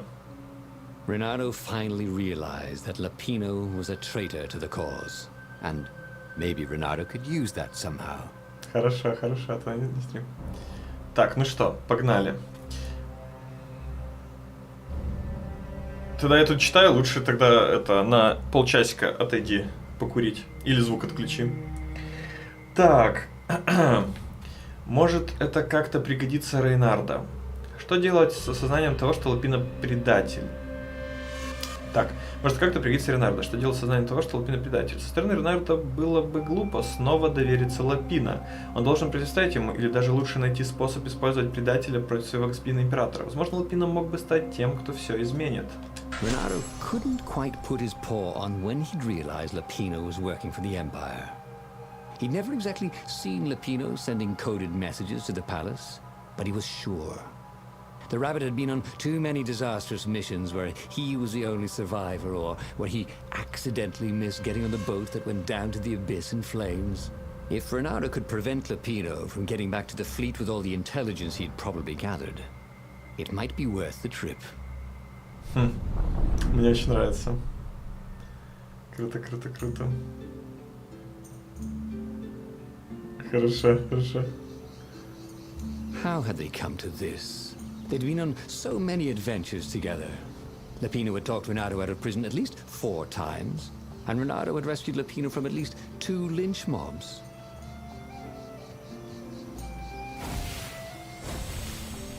Ну да. Нельзя дать кролику донести информацию. Интересно. Так, ну классно. Сейчас все решится.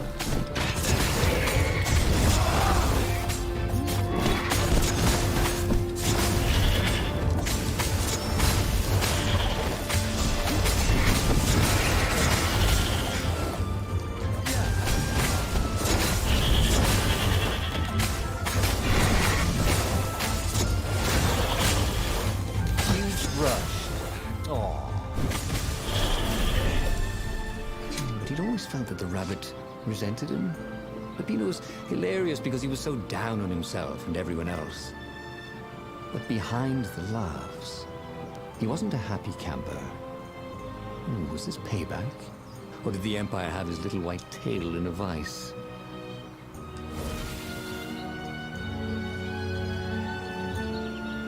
Интересно, месть это все-таки или нет?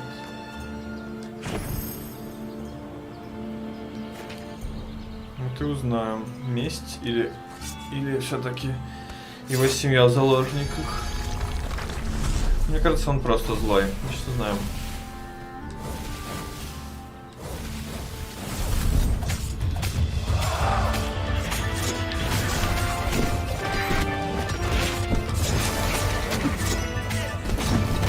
Блин, все-таки ударил через одного, гад.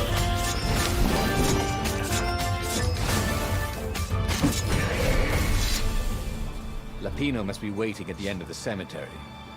Renato wanted badly to confront him for his treachery. What good would that do him?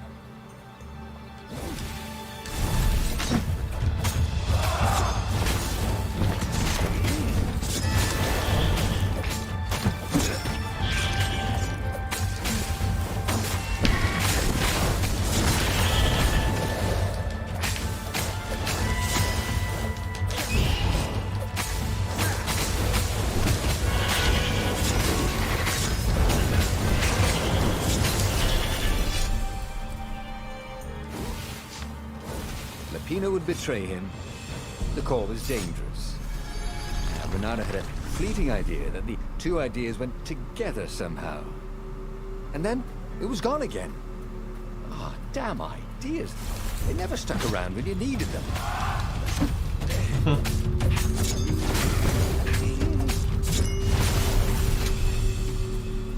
Ну шо, Лапино. Сейчас мы с тобой поговорим уже. Как надо. Bloody and exhausted, Renato finally reached Lapino.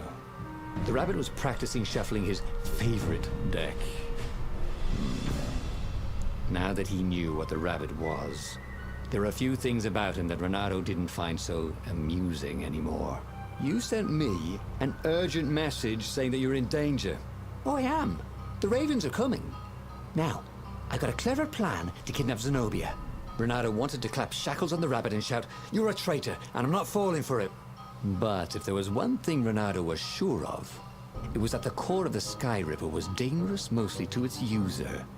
If he could put it in the Emperor's hands, old Isengrim III might blow himself and his fleet up with it. Yes, that was it. Опача, а тут уже ключика-то и нет. И еще повороты есть. Офигеть. То есть мы можем еще тупить. Ну, мы все равно качаемся. То есть, получается, правда, можно еще натупить. Прикольно. Я думал, прям все, одна сюжетка. Все равно мы будем качаться, но все равно там надо качаться, поэтому интересно. Смотрите. Так, разоблачить предателя. Ренардо понял, насколько хорошим актером был Лапино. Неудивительно, что его одурачил от предателя. Возможно, он должен разоблачить кролика здесь и сейчас, положить конец его планам и отомстить. Либо же послать предателя отнести ядро. Ренардо понял, насколько хорошим актером был Лапино. Неудивительно, что его одурачил от предателя. Возможно, он должен искать этому самодовольному предателю расположение ядра Небореза. И в то время, когда Лапино будет занят доставкой нестабильного оружия врагам, Ренардо нанесет визит Зенобии.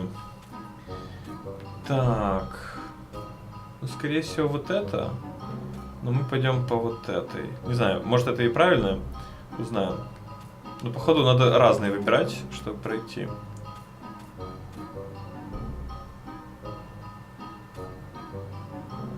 Хотя нет, давайте. Пускай будет правильная. Или стоп. Или здесь не будет продолжения, а будет, наверное, типа проигрыш.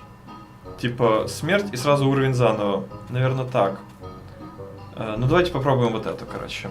Разоблачим предателя. Сейчас узнаем. Нет, еще раз пройдем. Не страшно. Me? A traitor? I'm hurt, said Lupino. Why ever would you say that? We found your code book, said Renato. They hadn't, but he hoped Lupino would blow his cover. You got me, said Lupino. And you know what? I don't regret a thing. It's always about you, isn't it? You're the pretty hero. You get the girl, you get the medal, and what do I get? Rabbit food. I thought you liked rabbit food, Go to hell. said Lupino. And he made a gesture. And 20 ravens came out of nowhere and stabbed Renato to death. Да, класс. Вот мне... He tried something bold and paid the price for it. Я так и думал. Блин, прикольно. Сейчас мы будем вот иногда уровни переигрывать. И качаться лишний раз. И это интересно. Блин, круто. How had they come to this? They'd been on so many adventures together. Lupino had talked Renato out of prison at least 4 times, and Renato had rescued Lupino from at least 2 lynchmen. Ошибка по выплате? Такое бывает иногда. Сейчас, пап, подожди. Сейчас поговорим. Я додерусь. У меня... He'd always felt that the rabbit resented him. Так, сейчас разберемся. Сейчас, секунду, вот. Да, я сейчас по сюжету разберусь и разберемся с ошибкой. У меня ошибки часто бывали. Почему? Большая сумма или что? Ну, напиши причину. Идем в телегу.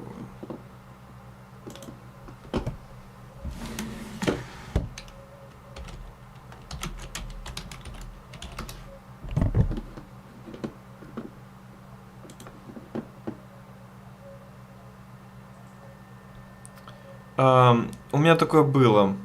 Влад, блин, обидно, что это произошло. Это очень странно, конечно. Наверное, потому что сумма большая.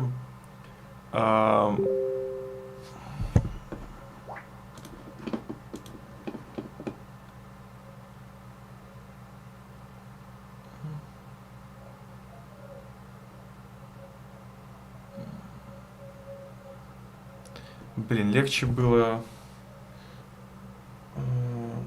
мне реализовать это через свой ак. Блин.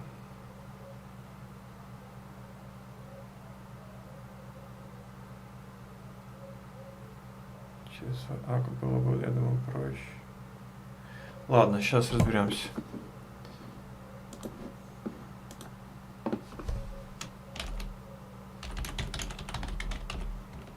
Смотри, короче, Влад, надо написать в поддержку. Там могут попросить, типа, канал. Вот.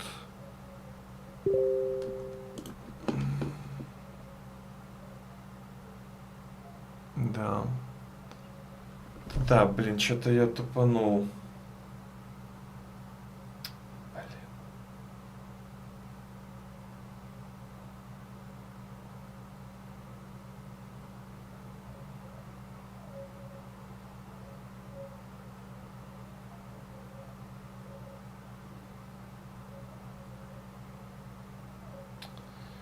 Ладно, блин.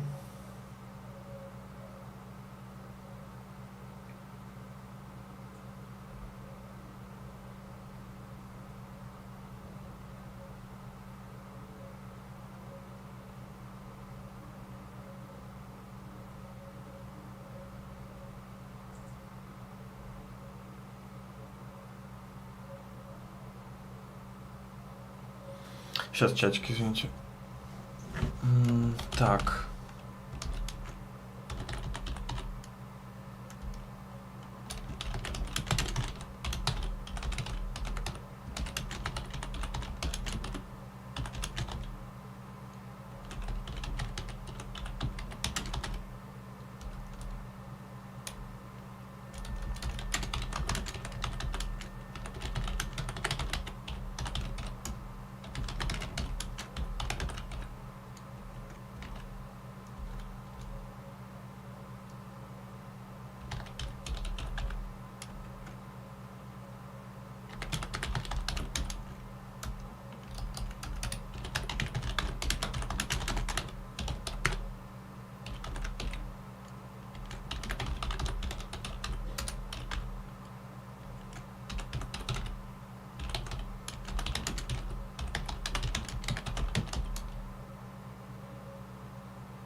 Так, сейчас вот.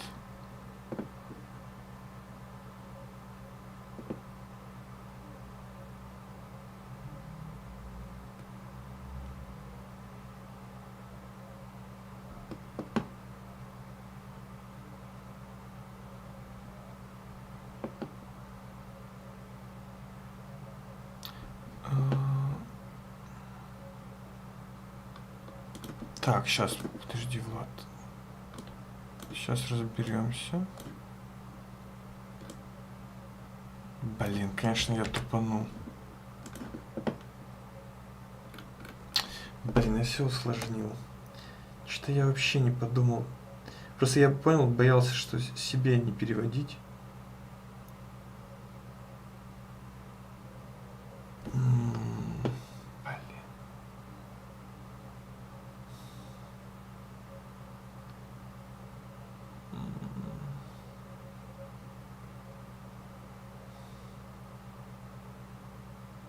Какие проблемы. Так, секунду, сейчас разберемся. Я ж думал, все будет без проблем.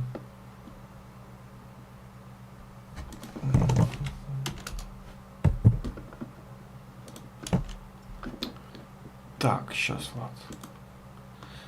Чатич, извините, надо порешать дела. Это важно. Да, мы тут кое-что разбираемся с Владом, там одно дело у нас есть. Сейчас надо разобраться.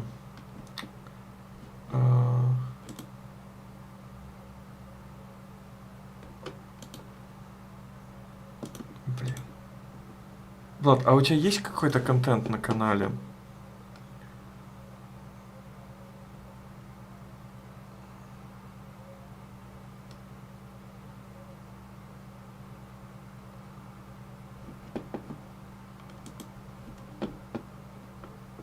Да не серьезно. А ну сейчас, я, короче, паузу сделаю, мы сейчас с Владом созвонимся быстро и продолжим.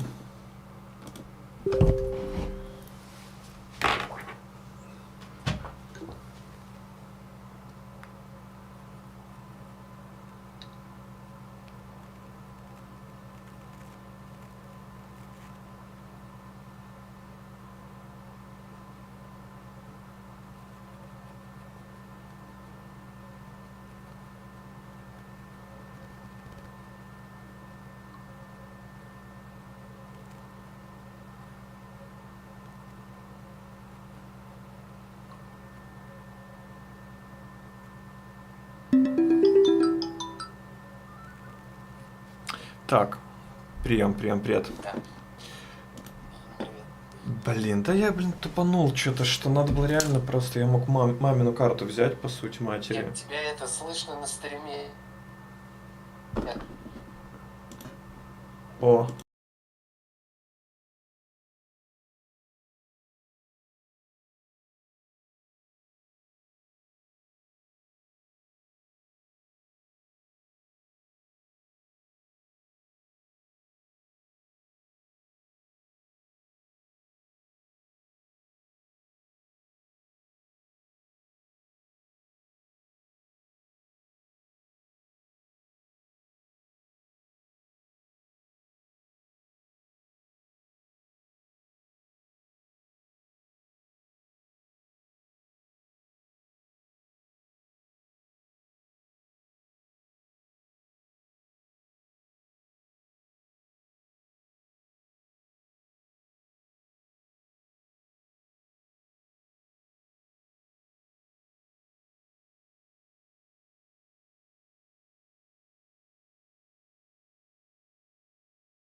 Эй, а почему вы видите... А, ой, блин, а я на весь экран не развернул. Вы все это время... Блин, не на весь экран видели меня. Я понял. Блин, немножко выбила эта проблема меня. Блин. Хочется без проблем все, а так это проблема, блин. Ладно, ничего. Решим по поступлению. По мере поступления проблем будем решать.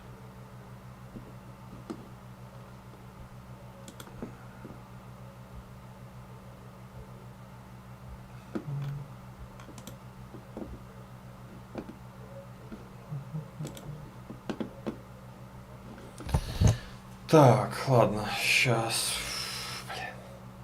Почему всегда проблемы какие-то появляются? Влад, ты тут уже? Прием, Влад. Влад Яра, вы здесь?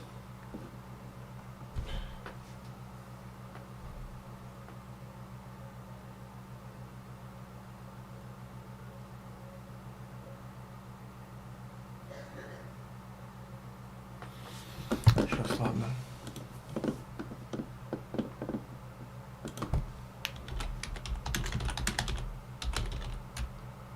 Ага. Короче, вас хотел тебе написать. Если типа что-то...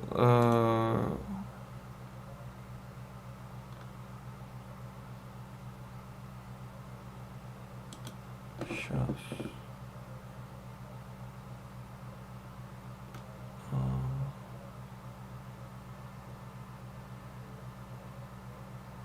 Сейчас я подумаю.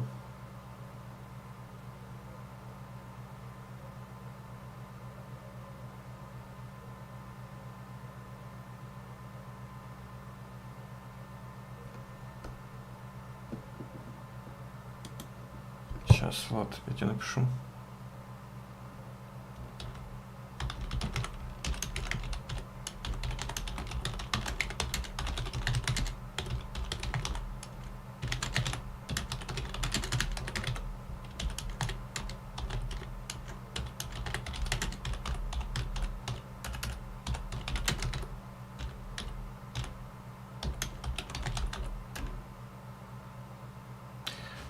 Вот. Короче, прорвемся. Ладно, все, играем. Короче, поступит проблема, будем разбираться. Отвоюем, потому что, блин, это все честно, это все, я считаю, легально, и вот. Поэтому не стоит переживать, я думаю.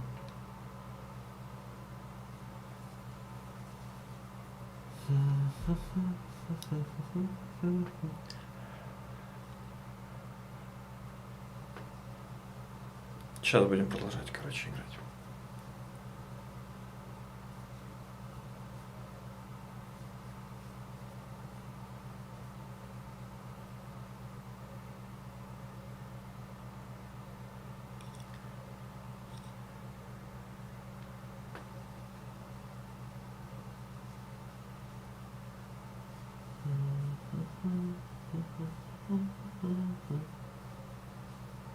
Мне кажется, периодически сбои про системы, это проверки. Типа это нормальная вещь. У них просто они должны типа проверять, все ли ок. То есть это стандартная процедура, я думаю. Вот и все.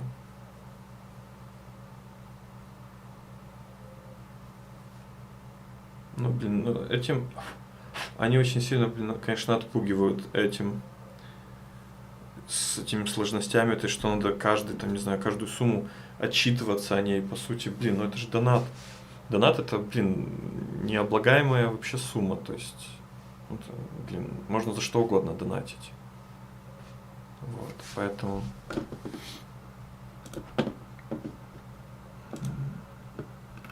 Это странно.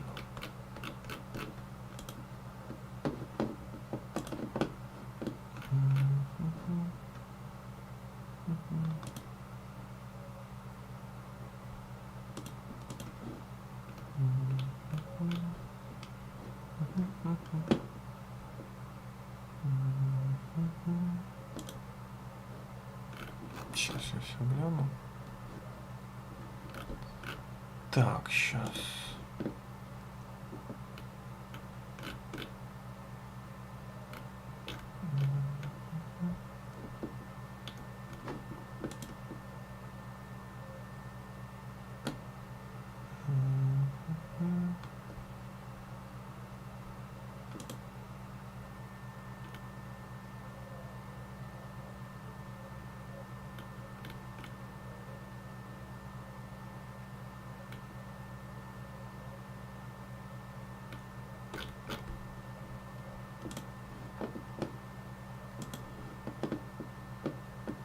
Да, я тоже, ну, как-то чуть-чуть начал переживать.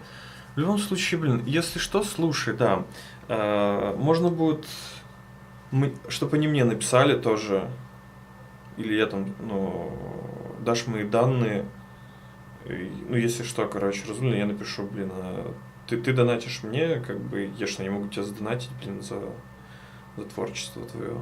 Ну, то есть, это абсолютно нормальная вещь.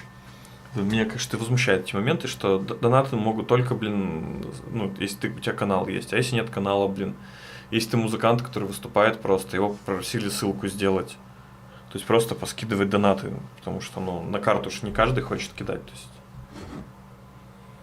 светить свою карту элементарно даже, просто скинуть тебе донат за заслуги перед обществом. Короче, я думаю, это просто проверка, стандартная проверка, которую все пройдем и все будет хорошо. Вот, короче, как напишу тебе, вот, маякни мне. Ну, просто это подвешенное состояние. Все, давайте играть. But behind the laughs, he wasn't a happy camper. Was this payback? Ага. Or did the Empire have his little white tail in a vice? А тут завалено теперь. А почему? Прикольно. Такой рандомит иногда. Спасибо, Влад, спасибо, да.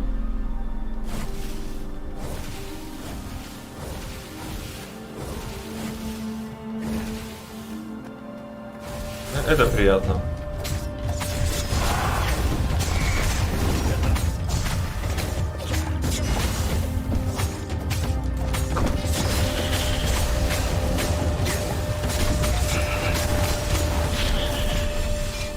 Ravens were landing everywhere from dropships.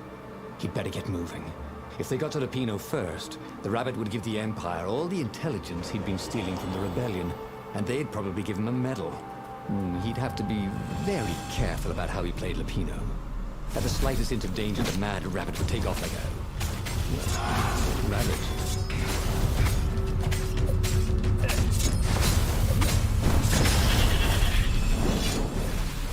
Так. Блин, ну, немножко как-то все равно переживаю. Блин, эти переживания лишние.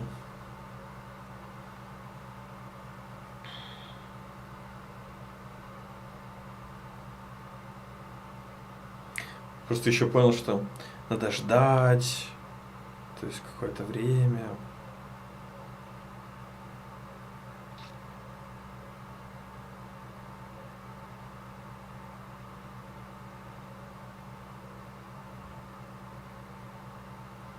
Ну, то есть разрешили, но не до конца, там надо будет ждать.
Короче, когда решится, станет проще.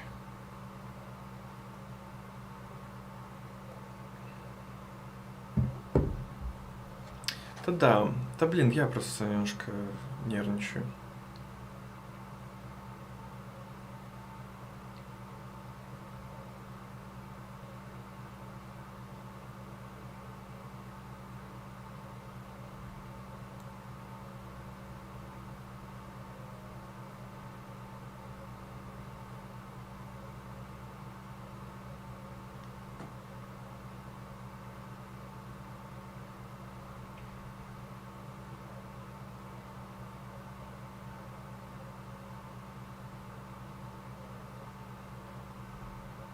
Да, это главное.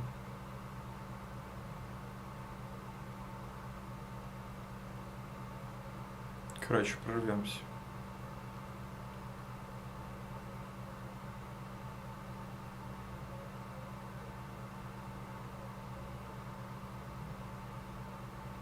Сейчас я...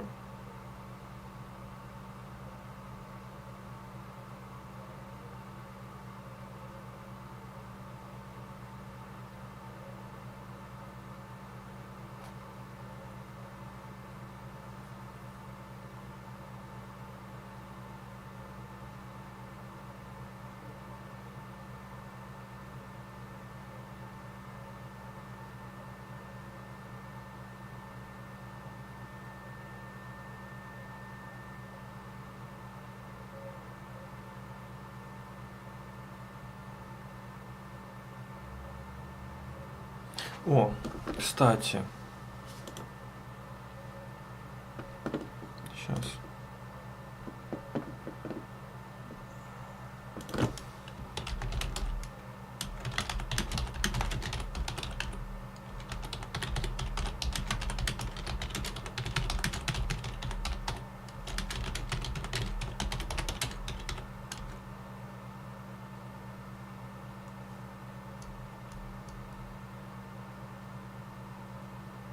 Сейчас, секунду.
Все.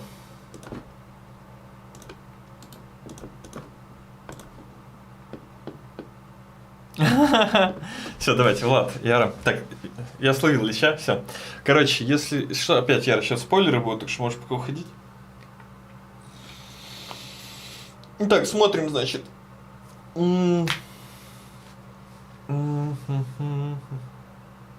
Влад, тогда после стрима мы с тобой еще созвонимся и кое-что сделаем. Вот, да. Возвращайся через полчасика. Короче, что случилось, значит, здесь можно ошибаться и погибать. Это прикольная штука на самом-то деле. Мне очень нравится. Вот. Пока. И штука в том, что вот, мы же выбрали Лапино. Не тот вариант. Ну, я заведомо думал, что это реально не тот. Что мы, типа, обвиняем Лапино в предательстве в открытую. И блефуем, типа, что он предатель, не имея доказательств. Но, тем не менее... Ну, ты оставайся, ну, ты же боишься спойлеров. Вот, и Лапино, то есть, такой достаточно мерзкий кролик, предатель. И... мы говорим, что он предатель, блефуем, блеф удается, и он такой, да, я типа предатель, потому что ты там такой-то сякой-то, типа, а я никто, типа, на твоем фоне. Вот, и атакует, по сути, вызывает, то есть он сидел все это время в засаде, его вороны ждали, и когда мы раскрываем предателя, он агрится на нас, злится, короче, и отовсюду вылазят вороны, которые следили, просто 20 воронов набегает, окружает Лапино, его защищая. Точнее, да, Лапино-козлина, да. То есть не его, точнее, а 20 воронов, когда мы палим Лапино, 20 воронов окружает Рейнарда и просто забивает. Все, и мы умираем. Поэтому сейчас мы идем по другому пути уже. Все, короче, мы сейчас будем выбирать всегда проигрышные пути, чтобы смотреть все концовки. Renato finally reached Lapino. The rabbit was practicing shuffling his favorite deck. Все, проходим. Now that he knew what the rabbit was, there are a few things about him that Renato didn't find so amusing anymore. You sent me an urgent message saying that you're in danger. Oh, I am. The ravens are coming. Now, I got a clever plan to kidnap Zenobia. Renato wanted to clap shackles on the rabbit and shout, "You're a traitor, and I'm not falling for it." But if there was one thing Renato was sure of, it was that the core of the Sky Ripper was dangerous mostly to its user. If he could put it in the Emperor's hands, old Lysander III might blow himself and his fleet up with it. Двигаем правда дальше. That was it. Послать предателя отнести ядро. Ренардо понял, насколько хорошим актером был Лапино. Неудивительно, что его одурачил этот предатель. Возможно, он должен рассказать этому самодовольному предателю расположение ядра Небреза, и в то время как Лапино будет занят доставкой нестабильного оружия, врагам Ренардо нанесет визит Зенобии. Renato felt like a real hero, brave and smart. He told the rabbit all about the Sky Ripper's God's Eye core. I'll go get the core while you attack Zenobia. He told the rabbit. Oh, wait, I've an even better idea. I'll get the core and you attack Zenobia, Said the rabbit. Right, yeah, that is better. Agreed Renato. Perfect. The traitor would make sure the Emperor got the core. Now Renato just needed the Emperor to use the core. If he could only get something that the Emperor wanted very badly. Zenobia. He could save her and bait the Emperor at the same time.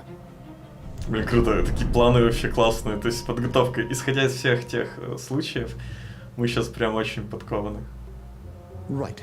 Now, all Renato had to do was fight his way through Zenobia's invading troops, sneak onto her ship and into her bedroom, and kidnap her without any of her dozens of guards alerting her.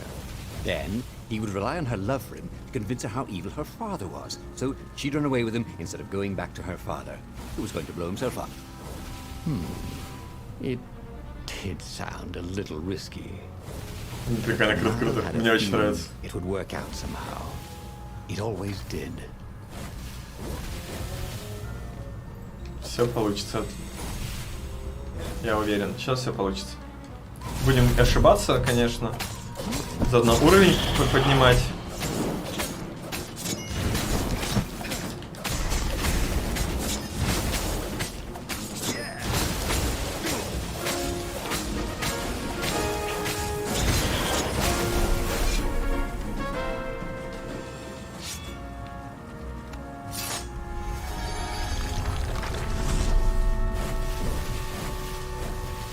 И узнаем наконец-то отличную концовку. Так, поехали. То есть это был диалог раньше. Интересно.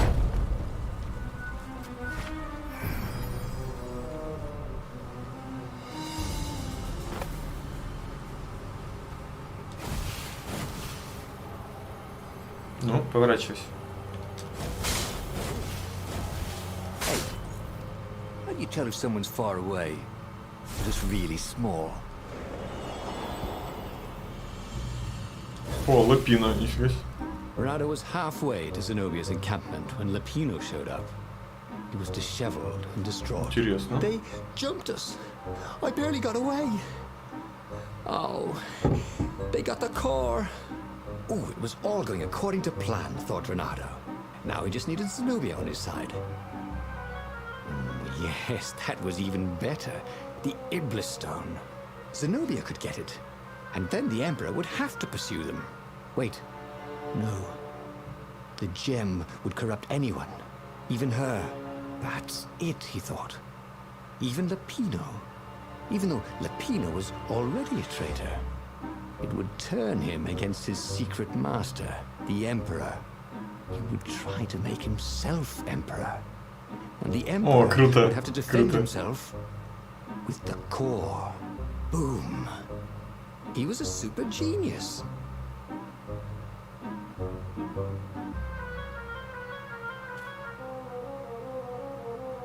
Ну это правильный путь. Давайте ошибаться. Я хочу умирать, чтобы не переигрывать, качаться. Законюбился Зенобию. Послать законюбился Зенобию. And so, Bernardo set about getting himself captured by Zenobia to turn her against her father. Once she knew the truth about her father's plans for her, he sent her to fetch the Iblis Stone. Unfortunately, once she had it, the Iblis Stone took hold of her. In a rage, she decided to assassinate her father and become Empress. Renato pursued her to the final battle to stop her becoming evil. Zenobia slew the Emperor. Lapino shot Zenobia. Renato killed Lapino. Bittersweet victory was at hand, but then the core exploded, destroying both the Imperial and Rebel fleets. Death, Dark Ages, the usual thing. Блин, прикольно. He had tried something bold and paid the price for it. Классно. Я хочу именно пробовать вот такие концовки. Ну, то есть, умирать в каждой главе. От каждого выбора, потому что это интересно. Right. Now, all Renato had to do was fight his way through Zenobia's invading troops, sneak onto her ship and into her bedroom, and kidnap her without any of her dozens of guards alerting her. Then, he would rely on her love for him to convince her how evil her father was, so she'd run away with him instead of going back to her father, who was going to blow himself up. It did sound a little risky. But Renato had a feeling it would work out somehow. It always did. Будем открывать, короче, весь контент.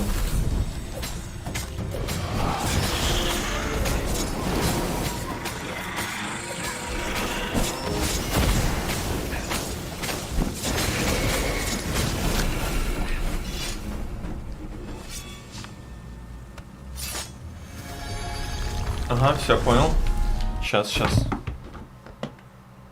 Угу. Сейчас делаем.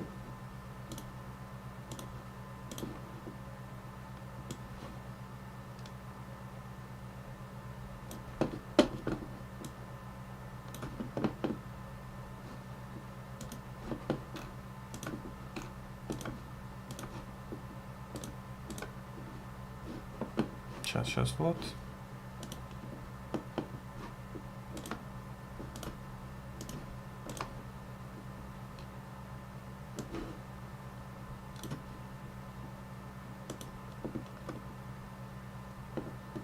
Вот, пересылай.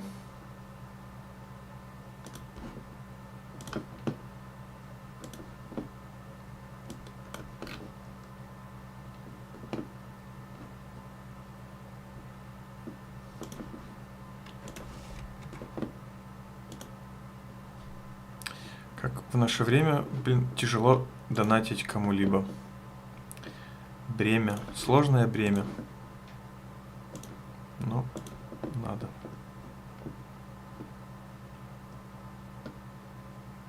Так, давайте сейчас я еще паузу сделаю. Сейчас пауза.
Тут, сори, решаем дела параллельно, поэтому отвлекаемся.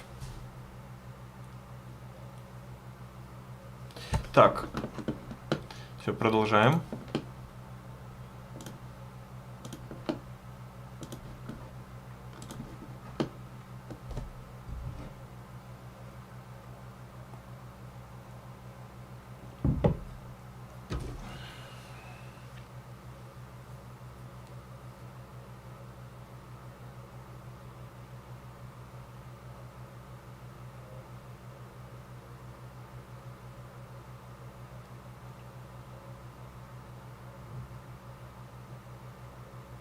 Так, окей.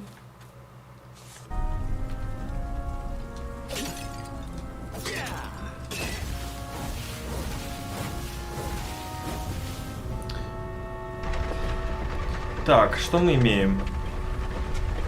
То есть, если мы отправляем Зенобию, получается, она становится злой, убивает Императора, Лапина убивает Зенобию, мы убиваем Лапина, и в итоге ядро взрывается, и мы погибаем все вместе.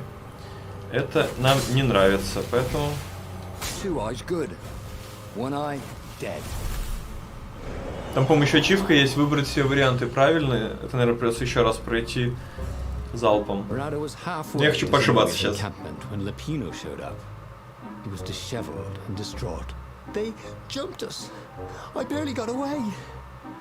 Oh, they got the core. Oh, it was all going according to plan, thought Renato. Now he just needed Zenobia on his side.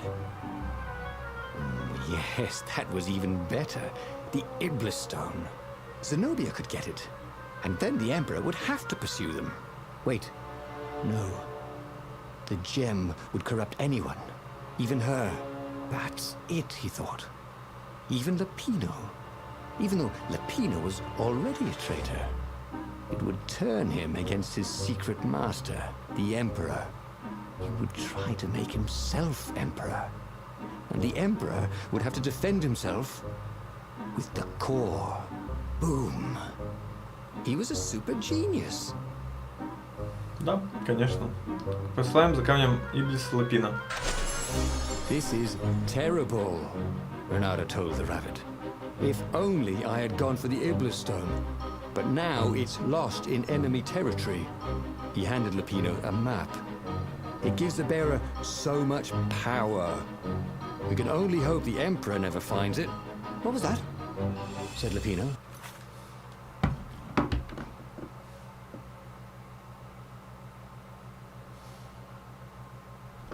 Сейчас, секунду.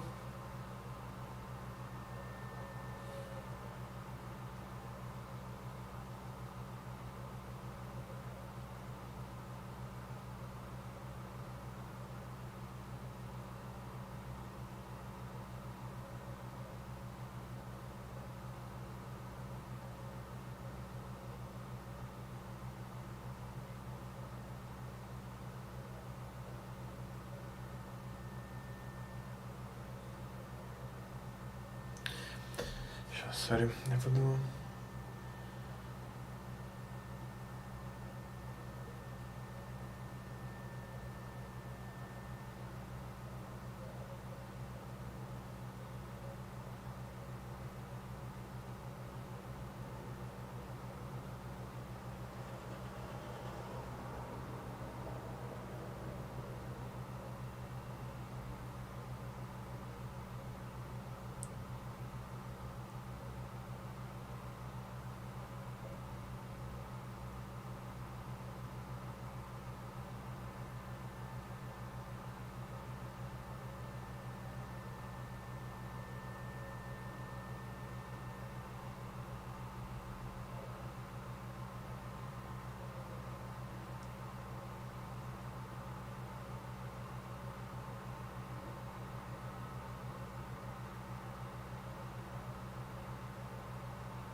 что такая сильно.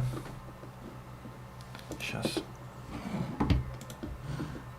Sorry.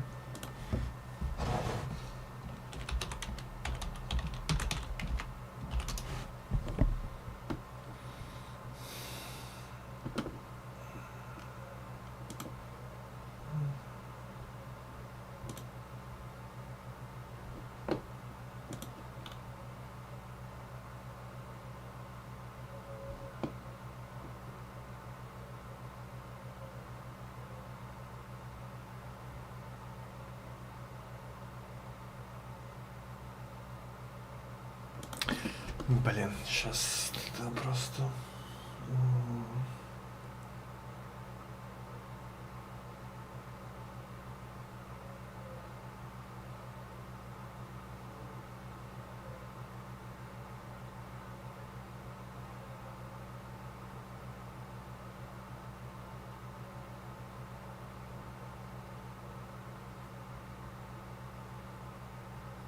Давайте пока остановим стрим. Что-то я уже пока не могу стримить. Так, короче, мы остановились на прохождении. Вот. И следующий стрим, я думаю, завтра еще начнем. И пройдем уже истинную концовку. Вот.